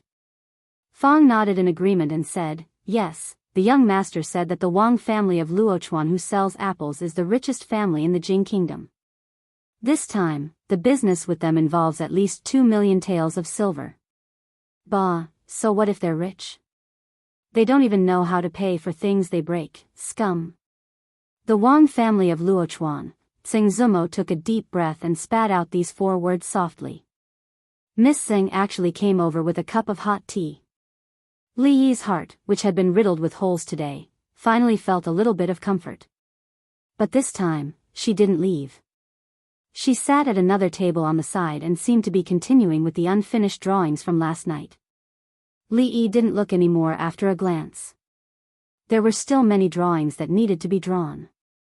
After having the drawings, the next step was to sew them. At least for the next half a year, she wouldn't have to work so hard alone. He didn't know how many drawings she had drawn, but there was already a thick stack of rice paper next to her. Li Yi put down the brush and stretched his body. When he raised his head, he couldn't help but be slightly stunned. He saw that she had folded her hands on the table and rested her head on it. He didn't know when she had fallen asleep. Even in her sleep, he could see the trace of exhaustion between her brows. After 5:00 in the morning, the temperature was a little low. Li Yi got up and walked over. He took off the outer robe and gently put it on her. He looked down for a long time, looking at the face that he hadn't seen for a long time but was still unusually familiar. His expression was a little complicated. "I'm sorry, you didn't see wrong," he whispered and walked out of the room with extremely light footsteps. The sky was already a little dark. Fong lay on the stone table in the courtyard and looked at the sunset in a daze. "Let's go." Li Yi walked to his side and said something. Old Fong suddenly came to his senses and stood up abruptly. He was about to leave with Li Yi when he seemed to have discovered something. A look of shock appeared on his face. "Young master, where are your clothes?" The moment the two stepped out of the courtyard, in the slightly dim room, the woman opened her eyes. In the darkness, there was something more sparkling than glass. "I can't give it to you." Fong scratched his head gloomily. Xiao Hong's birthday was coming soon. Originally, he was going to give her some glass jewelry as a gift, but after hearing the young master's words, he was a little hesitant. If a female servant girl who did odd jobs in a brothel had jewelry that could buy a few brothels like this, wouldn't it be a little too ostentatious? He couldn't be by her side all the time. What if he met someone who was greedy for her money? "I'll give it to you later." Fong sighed. He shook his head. Just as he was about to go home, a voice came from behind him. "Uncle Fong, come here for a moment. I have something to ask you." Fong turned around and saw the woman standing in the courtyard. After a moment of shock, he immediately walked over and asked, "Eldest miss, what's the matter?" Chapter 626. The maidservants of the Li family secretly gathered together and looked towards a certain direction in the courtyard. A few of their heads came closer and whispered, "Say, Uncle Fong is such a powerful person. Why is he so afraid of Auntie Fong?" "That's right, I can't figure it out. Even if all the guards in the family were to work together, they wouldn't be a match for Uncle Fong." A young servant girl revealed an expression of admiration and said, "But I often see Uncle Fong being chased and beaten by Aunt Fong with a broom. What does this have to do with being powerful? I heard from others that Madam's martial arts are very high, but she is still so gentle to Lord Ju." "Yes, this kind of thing has nothing to do with being powerful. Second Miss's martial arts is also very high. In front of Second Miss, isn't Lord Ju the same as Uncle Fong meeting Aunt Fong? What are you guys talking about?" Li Yi walked over from the side. The maidservants immediately laughed dryly and scattered like birds and beasts. The maids of the Li family were all spoiled. They were not lazy, but they had the habit of gathering together and gossiping. He wondered if the maids of other noble families were the same. Son-in-law. Fong walked over from the front and laughed dryly at him. Li Yi's smile looked forced no matter how he looked at it. Get someone to prepare a carriage. We are going to the Wang family in a while. Prepare another gift. It doesn't need to be too rich. The Wang family is not short of money. He was delayed yesterday and stood the head of the Wang family up. It was not good to delay it today.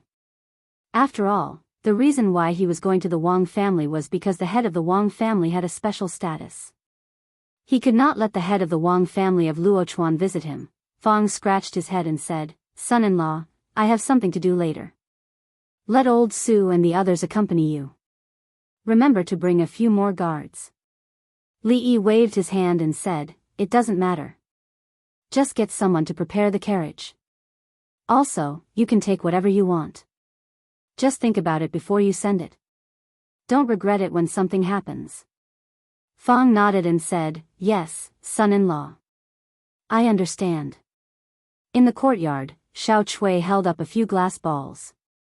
After the sunlight shone on them, there were colorful spots on the ground. She happily put these things away. Brother Fong said they were all treasures that could be sold for a lot of money. Miss and Sister Ruoqing did not choose much. They only took one each and threw these things to her and Xiao Zhu. The treasures had to be hidden well and could not be seen by others. If thousands of silver were stolen, they would want to die. There was a knock on the door, and Xiao Chui's face lit up. Young Master Li had said that if they didn't like the glass, he would have someone send another box over today. She put the glass balls into her clothes and trotted to the door. She wasn't worried that it was a bad person knocking on the door. Bad people wouldn't be able to get close to this small courtyard. He quickly opened the door and saw the people standing outside. The smile on his face became even brighter. Brother Fong, you're here. Li, in the next moment, Xiao Chui's expression froze. She looked at the figure behind Lao Fong and asked curiously, Sister, is there something you need? The woman smiled and asked, Is Miss Zheng home? Xiao Chui nodded. She looked at Lao Fong, then at the unfamiliar woman, and said, Yes, Miss is in the studio. Wide-sleeve dress, pleated rui dress, purple silk dress, cloud goose fine brocade dress. How did you come up with these strange names? In the studio, Zheng Zumo combed the hair on her forehead and flipped through the bound album as she whispered. Today, she still did not put on any makeup and stood barefoot before the table. The room was covered with wooden flooring. Usually, other than her and Xiao Chui, no one would come in. Many rules and restrictions were tossed aside. Women's clothing had always been richer than men's since ancient times. These days, she had come into contact with many, but she had never seen any of the clothes in this album. For a person who didn't understand a woman's thoughts to be able to design such an exquisite dress for women, it was indeed a miracle. She sighed in her heart. Xiao Chui walked in and said, Miss, a sister is looking for you. Tell her to wait for a moment. I will go out right away. Usually, there would be female shopkeepers looking for her. Zheng Zumo was about to put down the album, freshen up, and go out when a figure walked out from behind Xiao Chui. The woman smiled and said, Sorry to disturb you. Miss Zheng, please don't take offense. Pa. The album in Zheng Zumo's hand fell to the ground. After a moment, she took a deep breath and picked up the album. She put it on the table and said with a smile, It's not really a disturbance. Li. Madam Li, come in, damned heavens. In the outer courtyard, Fong sat on a stone bench and looked back at the moon gate. He shook his head and sighed with a complicated expression. Zumo is not suitable to see guests like this. Madam Li, please wait a moment. I will go wash up and be back soon. Zheng Zumo looked at Rui and said apologetically. Rui smiled and said, We are all family. Miss Zumo, you don't have to be so polite. Zheng Zumo was startled. She didn't know what she meant by family, but she didn't insist anymore. She sat down opposite her and asked, I wonder why Madam Li is here today. Rui looked into her eyes and said, perhaps this request is a bit presumptuous, but in any case, I still want to ask Miss Zumo to listen to me. Madam Li, please go ahead. Zheng Zumo nodded and said. Miss Zumo likes husband, right? The smile on Zheng Zumo's face froze and then turned a little pale. She looked up at the woman opposite her, who she had no confidence to beat in terms of appearance, figure, or temperament. She opened her mouth but didn't say anything in the end. She barely managed to keep calm.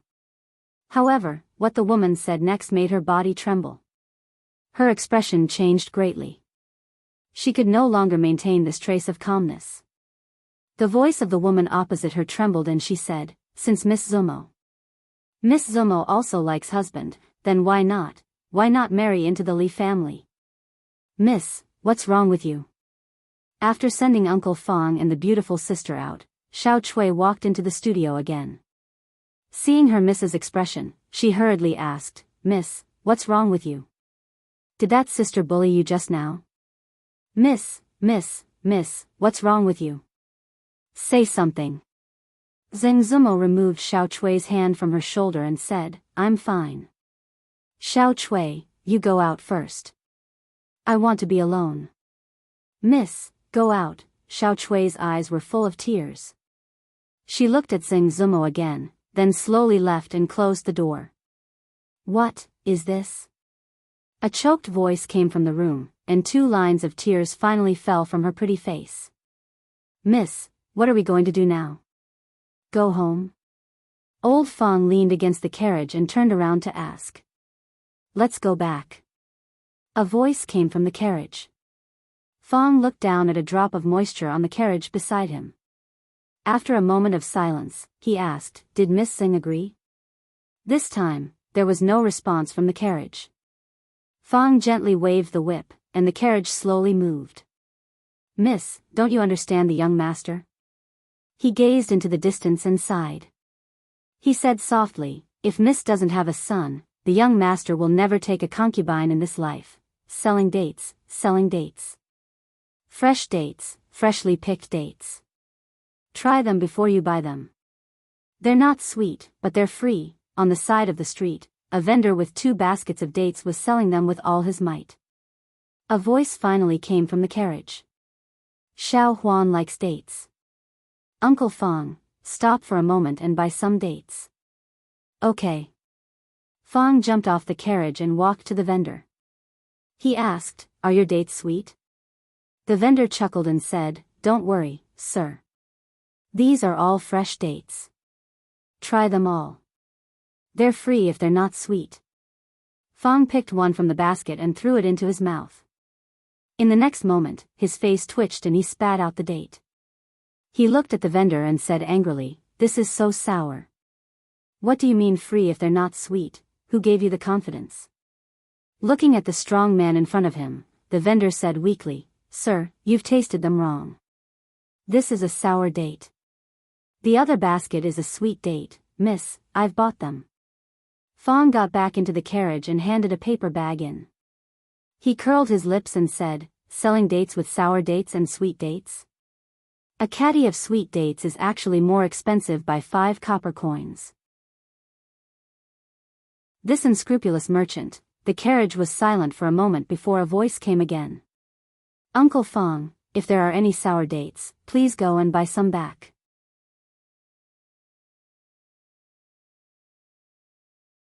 Chapter 627. Why are these dates so sour? When he came out of the room and took 2 dates from Rui's dressing table, Li Yi's expression was a little twisted. No, the dates that Miss bought today are very sweet.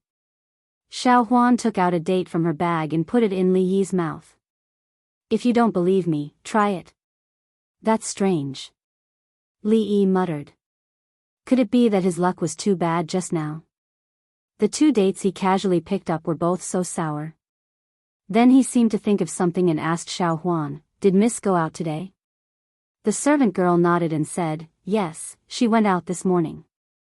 Miss bought these dates when she came back. Fong, who was standing behind, shook his head and said, sour and sweet are all part of life. So what if it's sour, so what if it's sweet?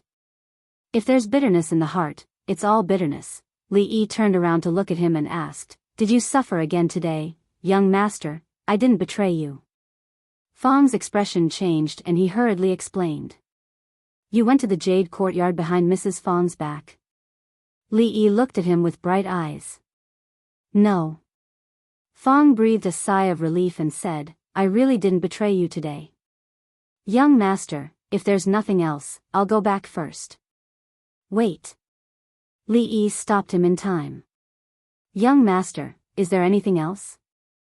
Li Yi looked at him and asked, what did you say just now? What betrayal? Liuli's affairs were almost done and all the arrangements had been made. What happened next didn't have much to do with him, so he left it to the old emperor and the Wang family. What are you doing here instead of taking care of your Academy of Science? Li Yi sat in the courtyard and looked at Li Xian and asked. The Academy of Science had just opened and this guy had undertaken many research projects. How could he have the time to wander around? Li Xian sat down and said, I feel more and more that without a good foundation in mathematics, there are a lot of things that can't be done.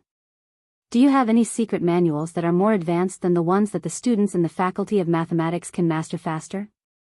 Li Yi waved his hand and said, I don't have any secret manuals. If you want to learn mathematics, you should listen to the classes with the students of the mathematics department.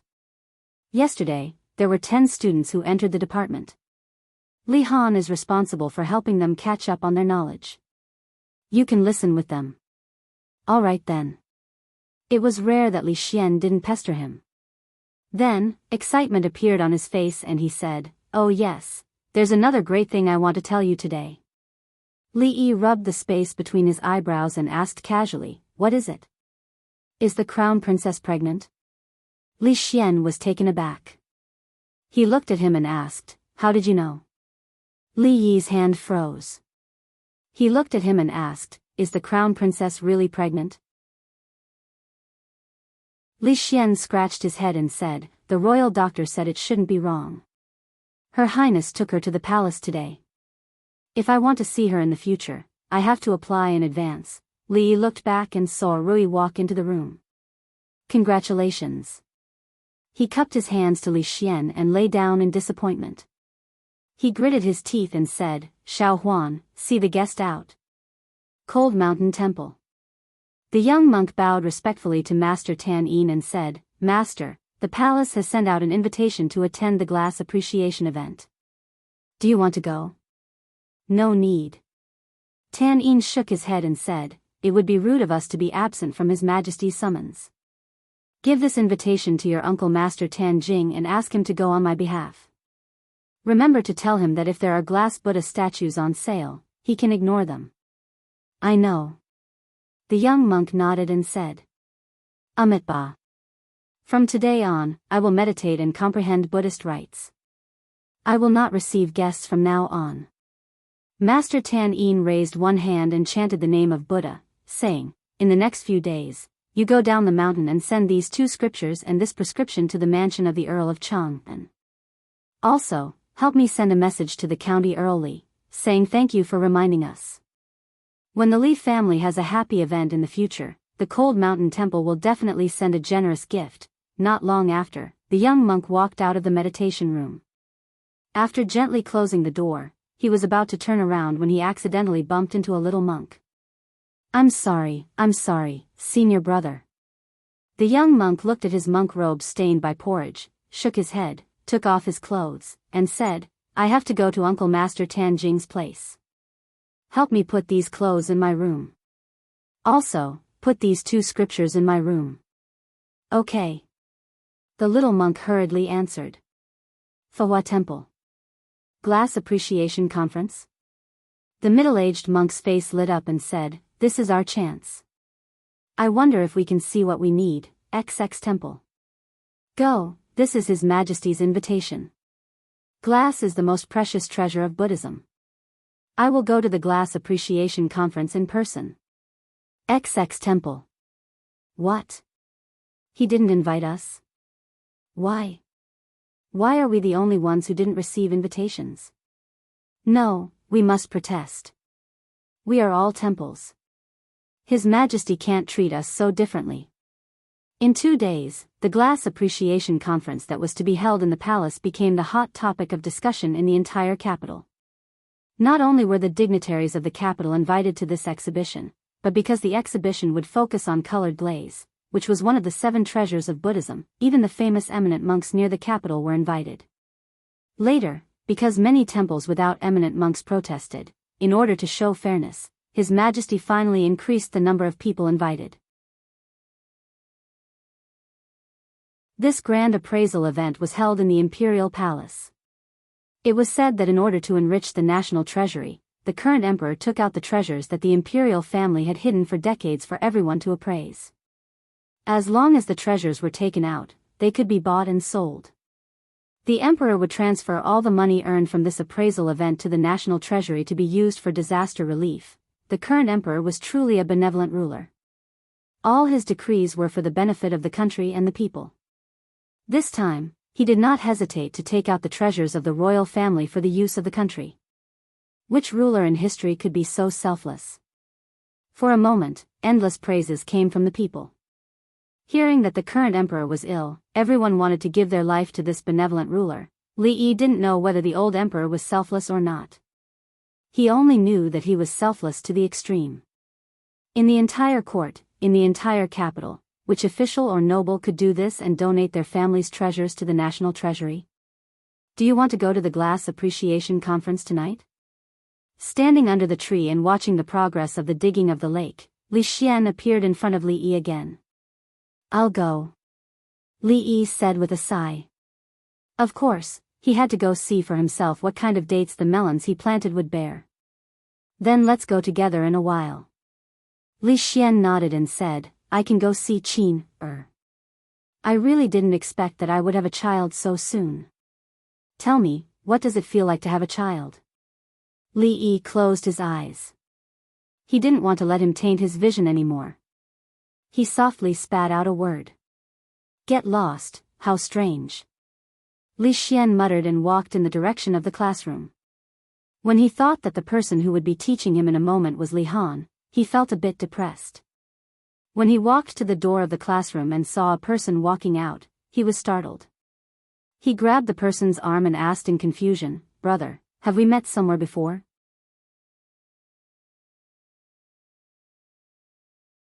Chapter 628.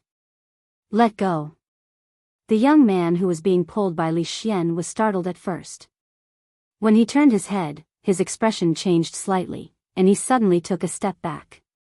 Ah, I remember now. We really have met before. The doubt on Li Xian's face didn't last long before it turned into a sudden realization. He said with some excitement, Brother, we really have met before. Qing and Prefecture, Jade Courtyard. Have you forgotten? I don't know you. The young man opposite him said with a cold snort. Brother, think about it again. Last time, you were taken in by that guy who likes long yang. Li Xian walked over with a smile and patted his chest. He said, I haven't seen you for more than a year. Brother, your body has become stronger. The young man stood there in a daze. His face turned from red to white and then to green. Get out of my way. I don't know you. Stay away from me in the future. The young man raised his head and subconsciously slapped his face. However, he withdrew his hand halfway, pushed him away, and quickly ran away.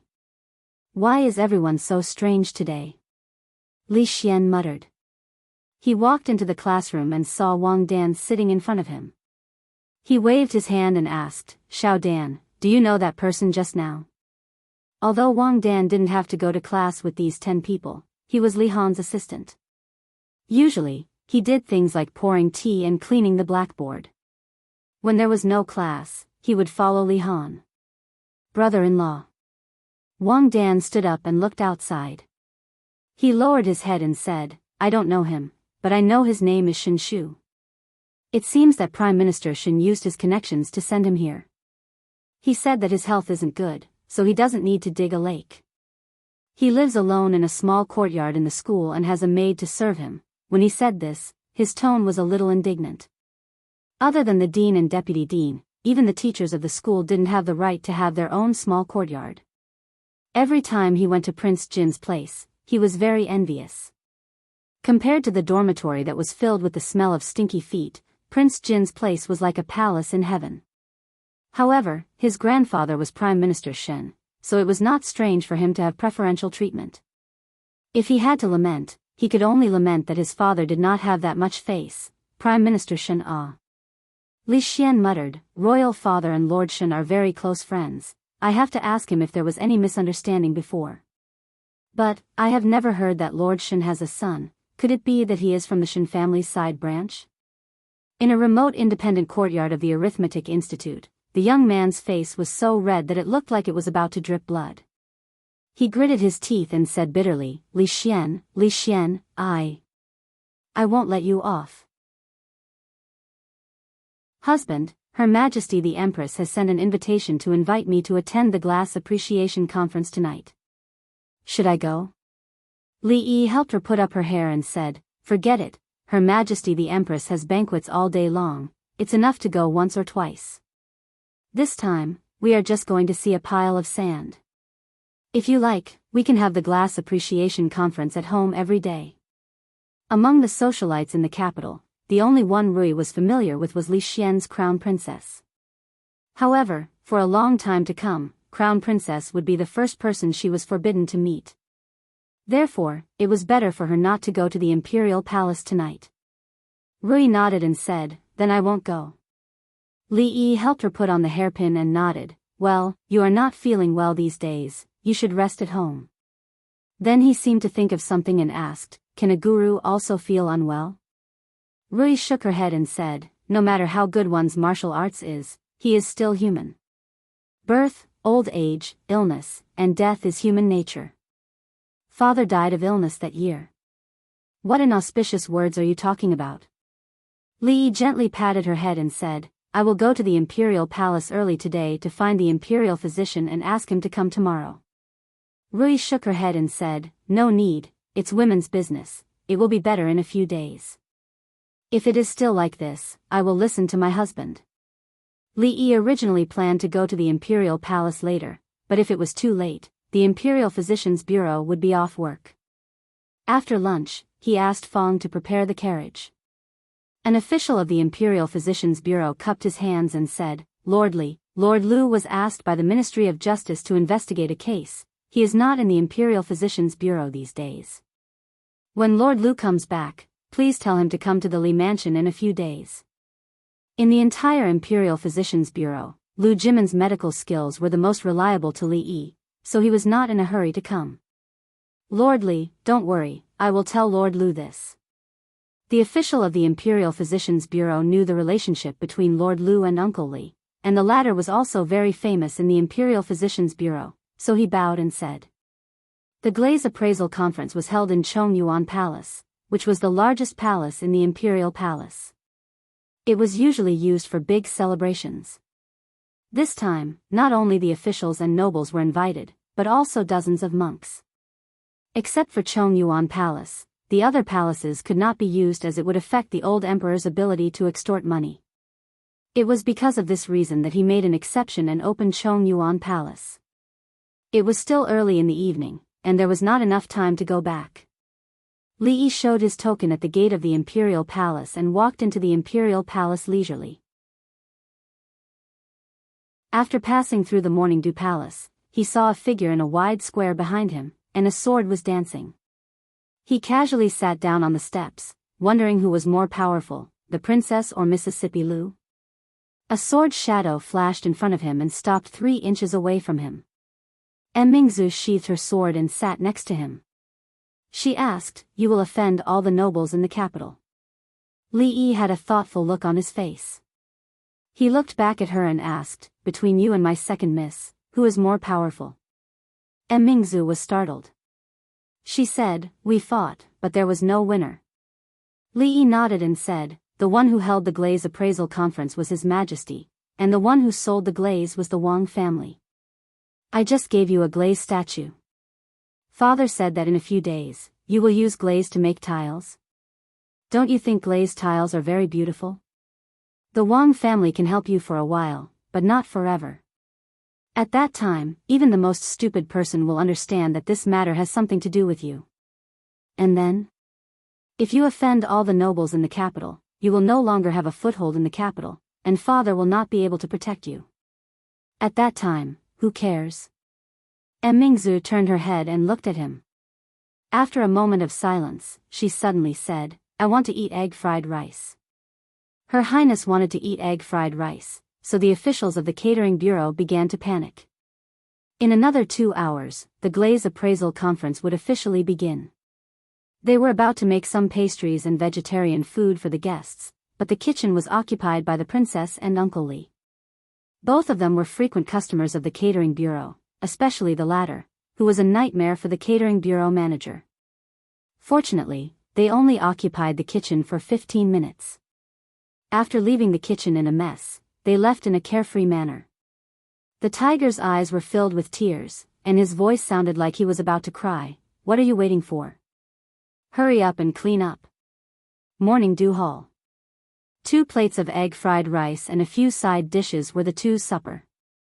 No wine. Mingzu frowned. Make do.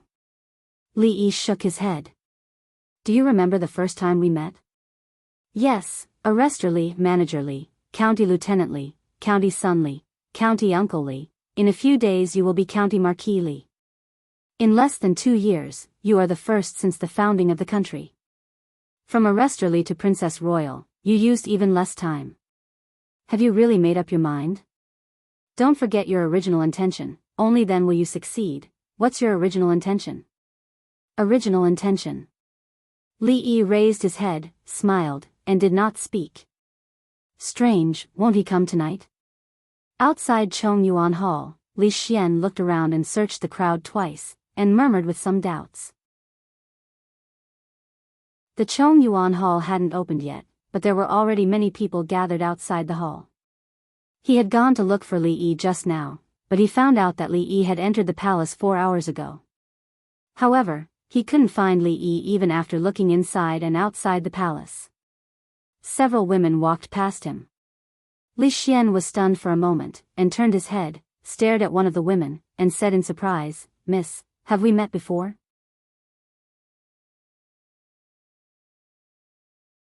Chapter 629. Pfft. Before the woman could open her mouth, the other women beside her laughed. Have we met somewhere before? This sentence was not unfamiliar to them. Usually, those men who boasted of themselves as talented had already used this kind of trick. Su, this young master is asking you a question. A woman pulled the woman's sleeve and teasingly asked. The woman called Su, clenched her teeth and said, I have never seen him before. Let's go.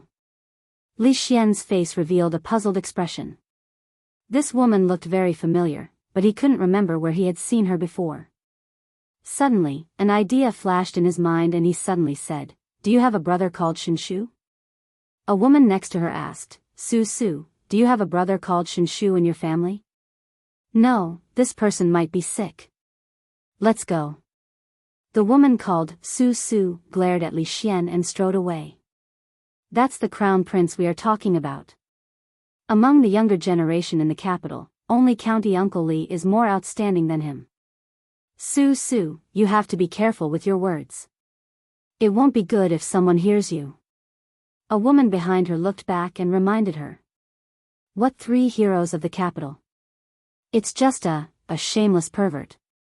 Su's face revealed an embarrassed and angry expression. She lowered her voice and said in a low voice. But the second half of the sentence was very low. No one could hear it except for her. Outside the hall, Li Xian shook his head. He saw that the Chongyuan Hall had opened and the crowd began to pour in. He doubtfully said, Is he really not coming today? The Chongyuan Hall was a place where large-scale celebrations were held. The space inside the hall was extremely spacious. The crowd walked in from the outside and saw that the hall was brightly lit. There were tables that extended from the entrance to the innermost part of the hall. There were several palace guards guarding around each table. Ah, there's another glazed statue of Goddess of Mercy here. It's even bigger than the one in the Cold Mountain Temple. An official couldn't help but exclaim in surprise when he saw the glazed statue of Goddess of Mercy as soon as he entered the hall. Behind him, a few famous monks in the capital revealed a strange look in their eyes. Look at this Rui Bing. Oh my god, it's crystal clear and doesn't contain any impurities. Glass bowls, glass cups, glass chopsticks, all of them are made of glass. Only the royal family has this kind of heritage. There's more ahead, there's more ahead. I see another Buddha statue. Originally, the crowd did not have much expectations for today's glaze appraisal convention. Who would have thought that the imperial palace would have so many glaze wares? Colored glaze was an auspicious sign, a treasure. Who didn't want to have a few pieces in their home? It would bring some luck to the family, bring more good fortune, and allow the entire family to continue on for a longer time. Although they didn't know if it was accurate, it was better to believe it than not. What if it came true? Moreover, this was a colored glaze from the royal family's collection. They might even be able to get a share of the royal family's luck. No matter what, they had to buy one today. At a glance, there were only a few dozen pieces of colored glaze. It was far from enough for so many people to share. Moreover, there were so many monks competing with them. It would not be easy to get one piece. Looking at the monks looking at the glazed Buddha statue, their eyes were shining brighter than their bald heads. They knew that there would be a tough battle today. Master, you must get this glaze hairpin later. A middle-aged woman turned to look at the man beside her and said. The man frowned and said, nonsense. This hairpin probably costs nearly 1,000 taels of silver. Where would we have the money for you to squander? The woman's expression was gloomy. She sighed and said, I've been married to the Ma family for so many years. Have I ever asked for anything from you? This. The man's face showed that he was in a difficult position. On the other side, a young woman said in a sad voice, Husband, this glazed bracelet reminds me of my deceased mother. Husband, can you help me buy it? Somewhere, a woman held the arm of the person beside her and pointed to an item in a brocade box on the table. She murmured, Husband, this is the bracelet that often appears in my dreams. Glazed wooden fish, glazed Buddhist beads, glazed Buddha statue, glazed incense burner. Even though many of the monks present were highly praised by the people, when faced with these things, they could not help but show expressions of absent-mindedness or shock. They even had an illusion that this glaze appreciation conference was prepared for them. Your Majesty, since when did the palace have so many glaze? Imperial concubine Shui asked Emperor Jing in confusion. There was an area at the front that was separated by a curtain. I discovered it a few days ago when I was investigating the secret treasures of the royal family. They should be treasures that were offered by the people over the past few decades. These things are useless. Since I took them from the people, I will use them for the people. Your Majesty is benevolent. Imperial concubine Shui's voice paused for a moment before she continued, Can I take the smaller Buddha statue with me? Colored glaze is a Buddhist treasure. I will pray for your Majesty sooner or later. Perhaps it will be more efficacious. Emperor Jing nodded and said, Permission granted. A eunuch stood at the front and said, Everyone, His Majesty has decreed that these glaze wares are allowed to be sold today. You can bid at will. The highest bidder wins. The silver earned from the sale will all go to the national treasury. The base price of each item is written on the box. Everyone can start bidding now. Many people in the hall were waiting for this moment. Some of them could not wait to look at it. 3,000 taels. This glaze rui actually costs 3,000 taels, a glaze hairpin worth 1,000 taels. That's 10 times more than the golden jade pavilion. 3,000 taels of glazed Buddhist beads, 2,000 taels of wooden fish, 2,000 taels of incense burner, and 10,000 taels of Buddha statue. Even though they knew that glaze was rare and the price should not be cheap, after confirming it, some people still gasped. Some of the officials present had just lost a lot of money a few days ago. How could they afford to buy these things? Even if they could afford it, would they dare to buy it? Wasn't it obvious to His Majesty that they had been greedy before? As for the officials who did not lose money a few days ago, they did not dare to act rashly. How much salary did the two prime ministers have in a year? They were only 5th and 4th rank officials. What was the difference between taking out a few thousand taels to buy glaze and directly telling His Majesty that they had been corrupted and bribed? Of course, the courtiers did not have money or courage, but it did not mean that the nobles did not. Their foundation was much deeper than that of the officials. Someone walked to a table and said, 3,000 taels. If no one bids, I will buy this Binyu Rui. What a joke. You want to buy it with only 3,000 taels? I will pay 3,050 taels. Another person came out and said with a sneer. 4,000 taels. 4,050 taels. The man said with a smile, 50 taels is not enough to go to Drunken Moon restaurant for a meal. No matter how much you pay, I will pay 50 taels more than you. The man who first spoke paused for a moment. 4,051 taels. Our Fahua temple must get this Buddha statue. Even if it costs 20,000 taels, we must get it. There are only a dozen Buddha statues. We must get at least one. We cannot lose to them. The number of Buddha statues is limited. I am afraid we cannot compete with them. We must get this string of prayer beads. I bid 4,300 taels. 4,001. 4,002. When Li Yi walked out of the hall, he saw a few imperial guards dragging two people out. He glanced at them and turned to Mingzu and said, "Look at you. You insisted on eating some egg-fried rice. Aren't you late?"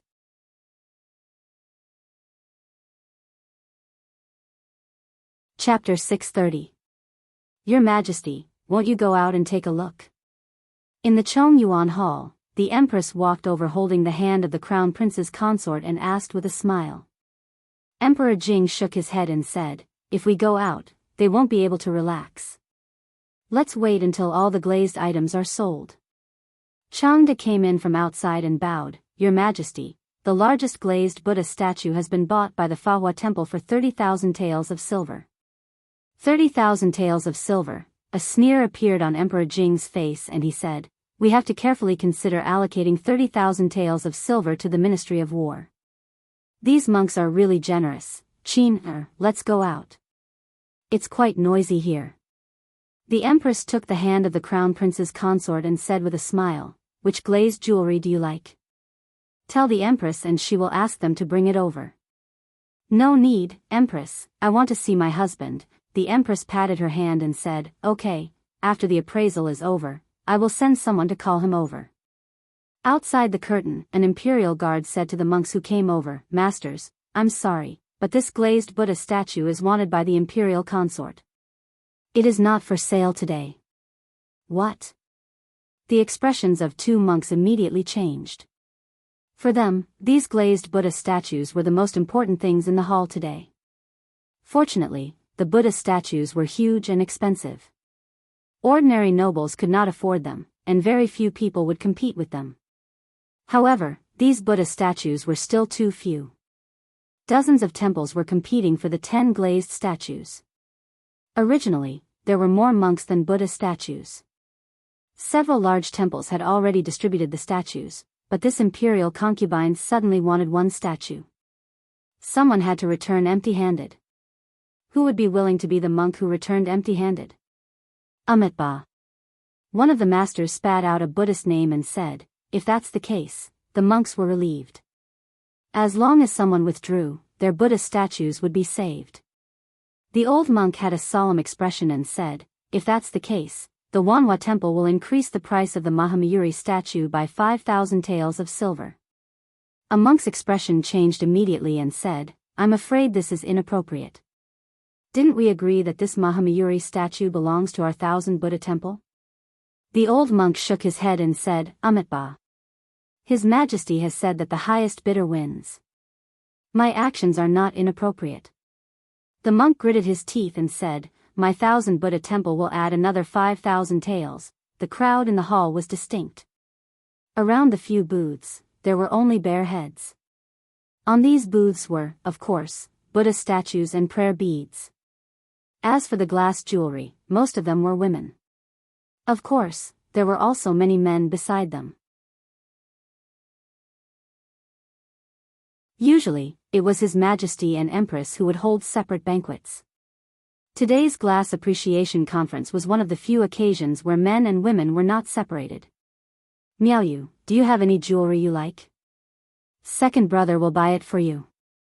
Chen Chong stood beside the white-haired woman and asked with a smile. The woman shook her head and said, "It's good that you can wear the jewelry. How much can you do with 3,000 taels of silver?" "Forget it."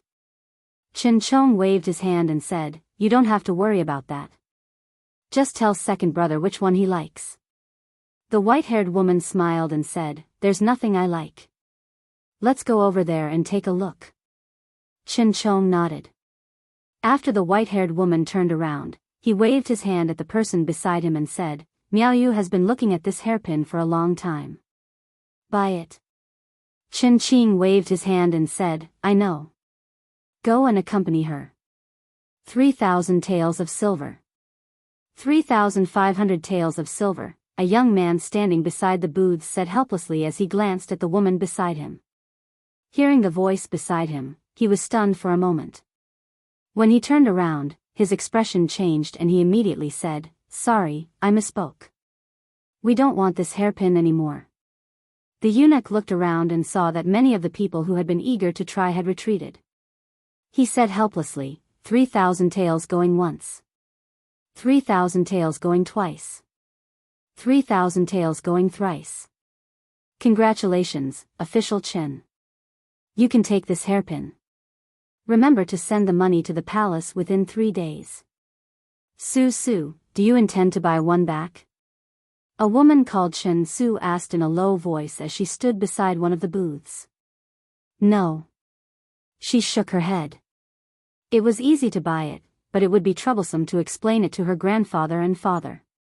That's true. It's too expensive. Let's just take a look. The woman beside her glanced around and pointed to a place not far away and said, "That Buddha statue over there is so beautiful.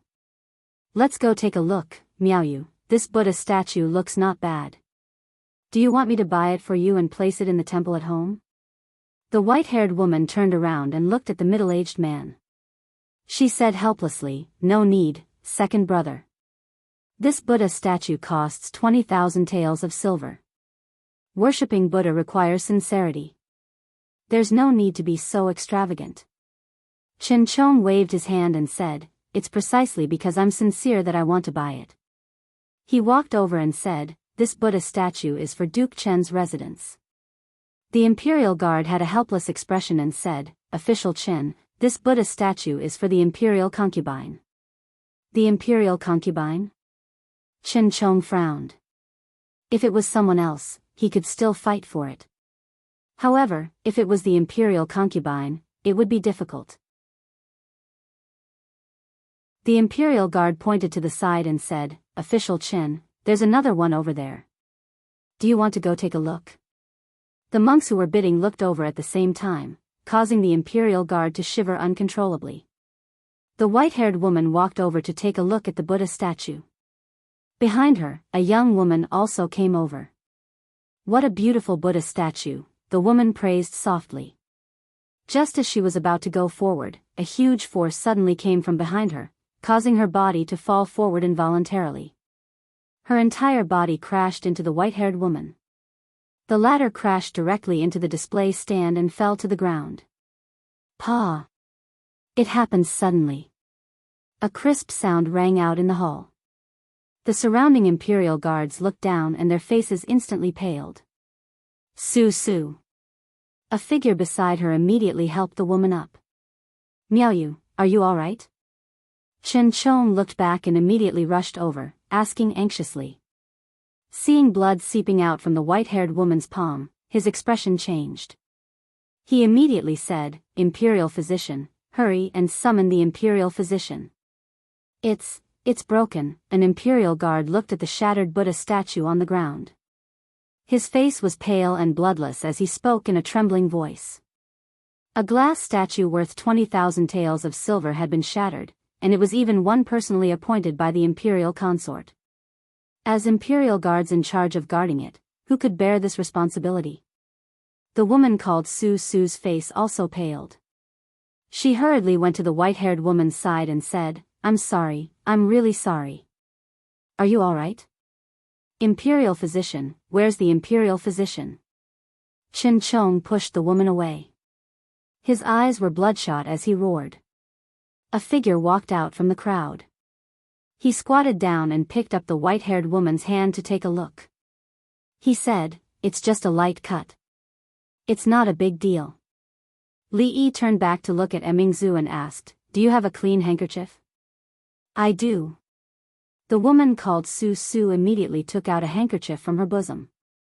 Li Yi picked out a few extremely small pieces of glass and bandaged it for her. He said, "In a while, the imperial physician will come. After he cleans the wound, use a clean gauze to bandage it again. Remember not to touch water for the next few days." Qin Chong glanced at Li Yi. His expression turned cold, but he didn't say anything. He stood up, looked at the woman, and asked, "What were you doing just now?" I. The woman called Su Su's face paled. She was shaken by his aura and couldn't speak. Lord Chen is a dignified imperial censor. Why would you bully a weak woman? Li Xian raised his eyebrows. Since this woman was very likely Shin Shu's younger sister and a member of the Shin clan, he naturally couldn't remain silent.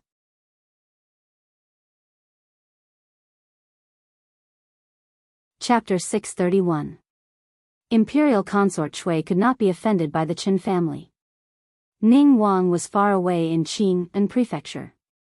He looked like an idle prince, but in reality, he could not be offended. Qin Chong glanced at Li Xian and did not speak. The glass statue was broken because of that woman. Countless people saw it with their own eyes. Whether it was His Majesty or Imperial Consort Shui, they would not easily let this matter go. He turned to look at the white-haired woman and asked with concern, "Miaoyu, are you okay?" "I'm fine." The white-haired woman's face was a little pale as she shook her head. At this time, countless people had gathered around. This is the Medicine Buddha statue just now. Amitba, Medicine Buddha, please don't blame, sinful. There was a group of monks standing by just now.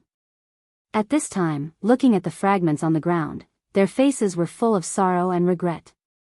That Buddha statue was Medicine Buddha, also known as Medicine Buddha. Medicine Buddha was the leader of the Eastern world of clear glass. However, at this time, it had turned into glass fragments on the ground. Oh my God, did that Buddha statue just break? This is 20,000 taels of silver. Who broke it? Just now, they said that it was Imperial Consort Shui who wanted it. This is terrible. It seems to be third young miss of the Qin family. I just saw it, more and more people gathered around. When they saw the situation on the ground, they were all shocked. Their eyes looked at the woman called Su Su, and third young miss of the Qin family. Not far away, there was finally some movement from within the tent. Imperial Consort Shui accompanied Emperor Jing and walked over from afar. Everyone hurriedly bowed and greeted, "Your Majesty, Imperial Consort Shui." No need to be so polite. Emperor Jing waved his hand. Before he could speak, Imperial Consort Shui had already seen the fragments on the ground. Her face instantly darkened. She said coldly, "Who broke the glass statue that I wanted?" Countless people sighed in their hearts.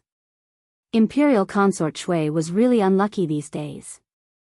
A few days ago, someone had broken a precious jade bracelet. Today, the Buddha statue that she wanted worth 20,000 taels of silver was broken. If shattering could lead to peace, then Imperial Consort Shui would probably be safe for a long time. This subordinate deserves to die. The Imperial guards who were guarding this booth knelt down in unison, their faces pale and bloodless. Imperial concubine Shui looked coldly at the guards and asked again, "Who broke my glass statue?" Jing Di looked at Li Yi strangely. If it was half a month ago, he might be furious when the glazed Buddha statue worth 20,000 taels of silver was broken. He would investigate the matter thoroughly and punish those who should be punished and compensate those who should be compensated. But now, he knew that this thing was not worth much at all, so he naturally did not feel much. Of course, he still felt his heart ache. After all, according to Changde, up until now, the National Treasury had already received 300,000 taels of silver. After today's stained glass appraisal conference, there would probably be at least 500,000 taels of silver. Unfortunately, today's profits were split 50-50, and he would only get half of it. The old emperor's gaze made Li Yi very unhappy. It was as if he was the one who broke the glass. Only an idiot would do such a thing. After all, among the 20,000 taels of silver, there was 10,000 taels of silver. Just this 10,000 taels of silver, and the old emperor was stingy enough to collect taxes. The imperial guard raised his head and said in a trembling voice, replying to imperial consort Chui, this Buddha statue was accidentally broken by third young Miss Chen. A bunch of nonsense. Qin Chang's face darkened. He pointed at the young woman and said angrily, if she did not bump into her from behind, would third young Miss have fallen? A middle-aged man walked out from behind the young woman and said calmly, do you mean that my daughter deliberately framed third young Miss? When they saw the middle-aged man, many people were stunned. The man who stood out was surnamed Shen. He was the rentier of the Secretariat and was responsible for drafting the most important edict. He was also responsible for the secretarial work of the Prime Minister's Council. Drafting edicts was a matter of great importance. It was equivalent to directly participating in the political and military affairs of the country. Thus, the position of rentier of the Secretariat was extremely important. Those who held this position were all learned scholars. Of course, none of this was important compared to his identity. Other than this identity, he was also the eldest son of Prime Minister Shen. In other words, that young woman was the legitimate daughter of the Shen family. This matter was also related to imperial consort Chui. Although the Qin family and the Chui family had some friction recently, the root cause was still the King of Shu's faction. Prime Minister Shen had never publicly supported any of the princes and had even rejected the King of Shu's recruitment many times. Duke Chen's household and Prime Minister Shen's household, there was going to be a big show to watch today. That is not what he meant. Chen Qing walked over and said, everything should wait for your majesty to investigate before making a decision. Capital Governor Dong Wenyun also walked out from the crowd and said, Official Chen is right. Please make a decision, Your Majesty. The former magistrate of Qing and Prefecture, Capital Governor Dong Wenyun, had married the eldest daughter of the previous generation of the Shen family. It was not surprising for him to stand out and speak at this time. What exactly happened? How did this Buddha statue break? Emperor Jing looked at Dong Wenyun and said, Wenyun, I will leave this matter to you to investigate. Your Majesty, Your Majesty. Dong Wenyun bowed slightly and turned back to look at the young woman. He asked, Su, tell me, what exactly happened just now? The young woman said with a pale face, Uncle, I am also not too sure. When I was walking over just now, it seemed like someone pushed me from behind. Then I bumped into her and the glass statue broke. Then who was behind you just now? Dong Wenyun raised his eyebrows and asked again. I do not know.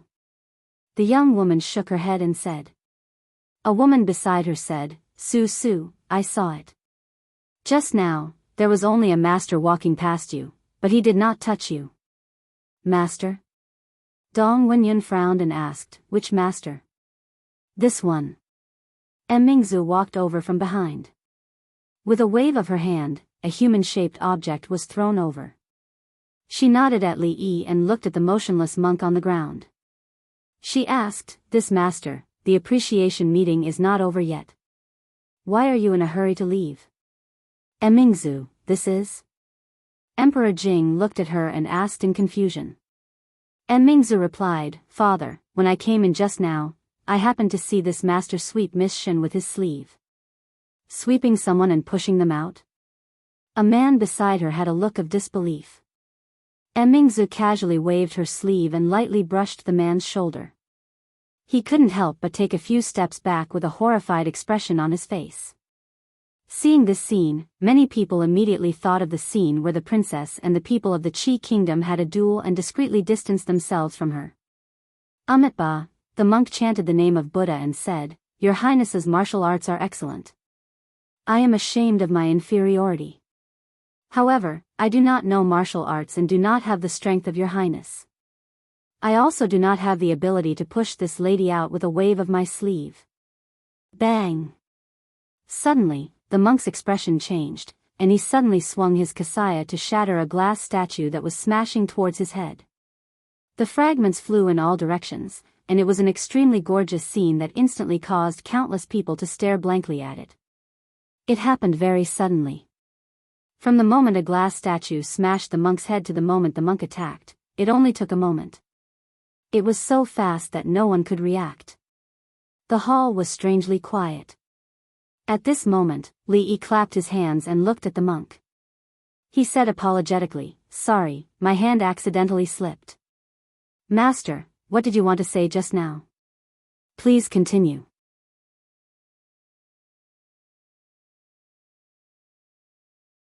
Chapter 632. The hall continued to be quiet. The monk raised his head to look at Li Yi, sighed softly, and slowly lowered his head. Some of the more timid women had turned pale with fright when they saw that scene. That glass statue was more than a foot tall. Moreover, it had been smashed with such force. So, if it had fallen on the monk's head, then it would have been a bloodbath in the Chongyuan Palace. Then they thought of something. Just now, the monk clearly said that he didn't know martial arts, but if he didn't know martial arts, how could he smash the glass statue with just his sleeves? The scene just now surprised them even more than Princess Royal Xiaolu's move. However, how did County Uncle Li know that the monk knew martial arts? If he really didn't know, wouldn't he have smashed someone to death just now? Moreover, what he had just smashed was another glass statue. Amitabha. Several monks who had already bought the glass statue looked at the debris on the ground and sighed. Their faces showed that they had nothing left to live for. The corner of Jing Di's mouth twitched, and his face showed a painful expression. This was another glass statue.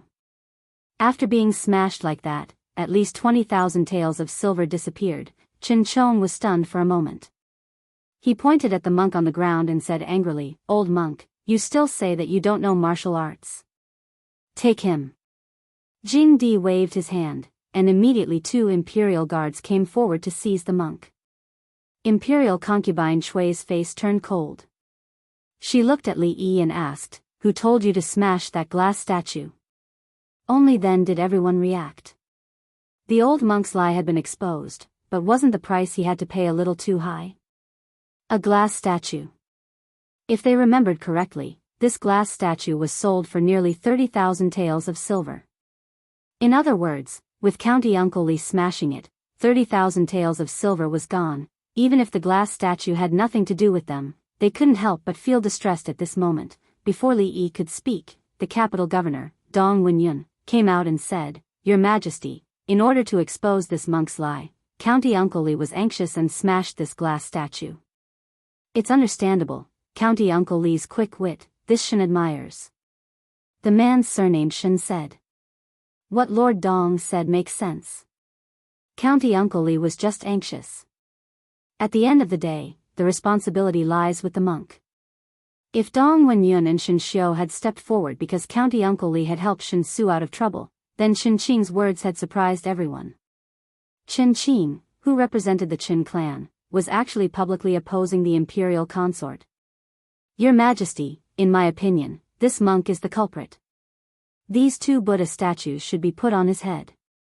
Another person walked out from the crowd and said with a smile. Seeing that even the head of the Wang family stood out, many people were shocked. Old General Shui's rough voice was heard after a while, "Your Majesty, it's better to ask this old monk what he's up to before punishing him for his crimes. It won't be too late to ask for compensation." Just as old General Shui finished his sentence, the Minister of War, Yan Bing, stepped forward. Minister of Revenue Qin Huan. Minister of Justice. Chancellor of the Supreme Court. Another veteran general, Imperial Consort Shui's expression was frighteningly gloomy. The officials who were on the King of Shu's side had their mouths wide open in shock. It was not surprising that the Shen family had stepped forward. It was also not surprising that the Minister of War, Yan Bing, had spoken up for him. The family of generals had been trying to protect him for a long time, but the Wang family of Luochuan, the Minister of Revenue and the officials related to them. Since when did they have such a close relationship with him? Everyone knew that County Uncle Li Yi of Chang, and was not on good terms with the King of Shu. His relationship with the officials on the king's side was like fire and water. Everyone thought that he was relying on His Majesty's favor to maintain his current situation. The day he lost the favor, he would be doomed, but who would have thought that his influence in the imperial court would be so great? Didn't that mean that if he supported one of the princes, all the advantages that the King of Shu had would disappear with the support of these people behind him? His advantage would immediately become a disadvantage. For a moment, the old monk was ignored by everyone. Li Yi was also a little surprised. What was the Chen family doing? And the Minister of Revenue, Qin Huan, had specially asked him to train a few talents that the Ministry of Revenue could use. Was he returning the favor this time? Li Xian had said that the Chancellor of the Supreme Court was one of his people. What was going on with the others?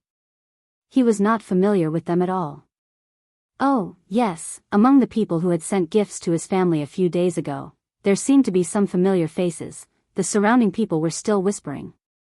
Emperor Jing looked to his side. Chang De nodded and stepped forward to ask, "Tell me, why did you do this?" The monk's expression was calm and he was silent. Why isn't the monk talking? It's tens of thousands of taels of silver. Can he afford it? I'm also curious.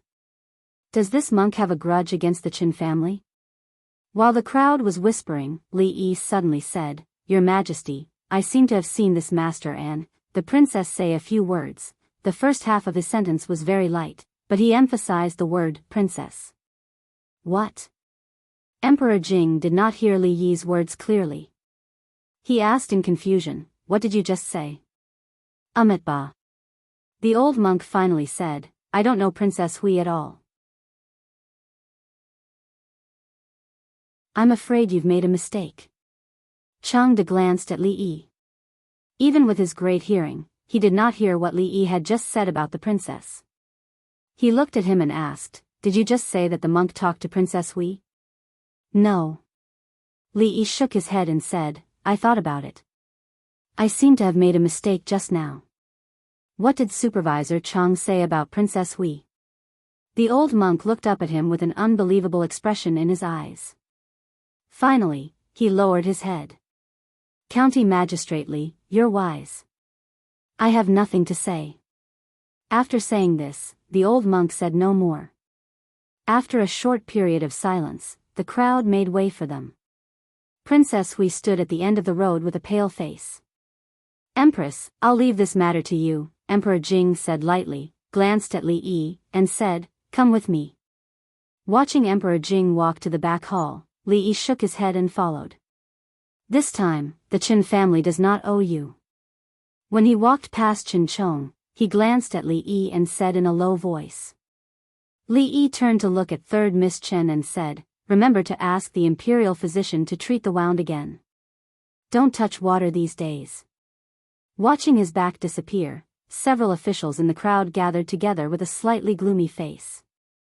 I didn't expect that he would have such an influence in the court. If we let him continue to develop, there will be trouble in the future. Humph, it would be fine if he didn't have today.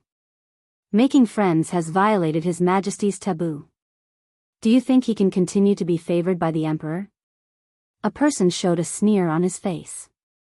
The rest of the people were stunned for a moment, and then a smile appeared on their faces. In the back hall, Emperor Jing sat on the main seat and looked at Li Yi with a painful expression. He said, "With this fall, the 20,000 taels of silver in the national treasury will be gone. Your Majesty, it's 10,000 taels." Li Yi reminded him, "Did you forget that there is still half of it?" Emperor Jing's face twitched and he changed the topic. how did you know that the old monk knew martial arts? I didn't know. Emperor Jing was slightly stunned and asked, then you dared to smash it? Li Yi looked at him and said, didn't your subject's hand slip? Besides, your subject has already apologized. One last question. Emperor Jing took a deep breath and asked, how did you know it was Princess Hui? Imperial concubine Shui was too scheming and would not do such a thing. To be able to set up such an idiotic trap on such an occasion, her intelligence must be very low. Princess Hui obviously agreed with this condition, and it was not the first time she had done such a thing. Chen Chong had broken Royal Prince Duanyang's ribs, so she had a motive for revenge. Of course, when he and the eldest princess came in, that Princess Hui actually looked at him coldly, which made him very uncomfortable. This was also one of the important reasons. In short, Li Yi thought for a moment, looked at Emperor Jing and said, I guessed that you're tuning in to the Journey of the Soul YouTube channel. Don't forget to subscribe and join us on this journey to catch the most captivating stories.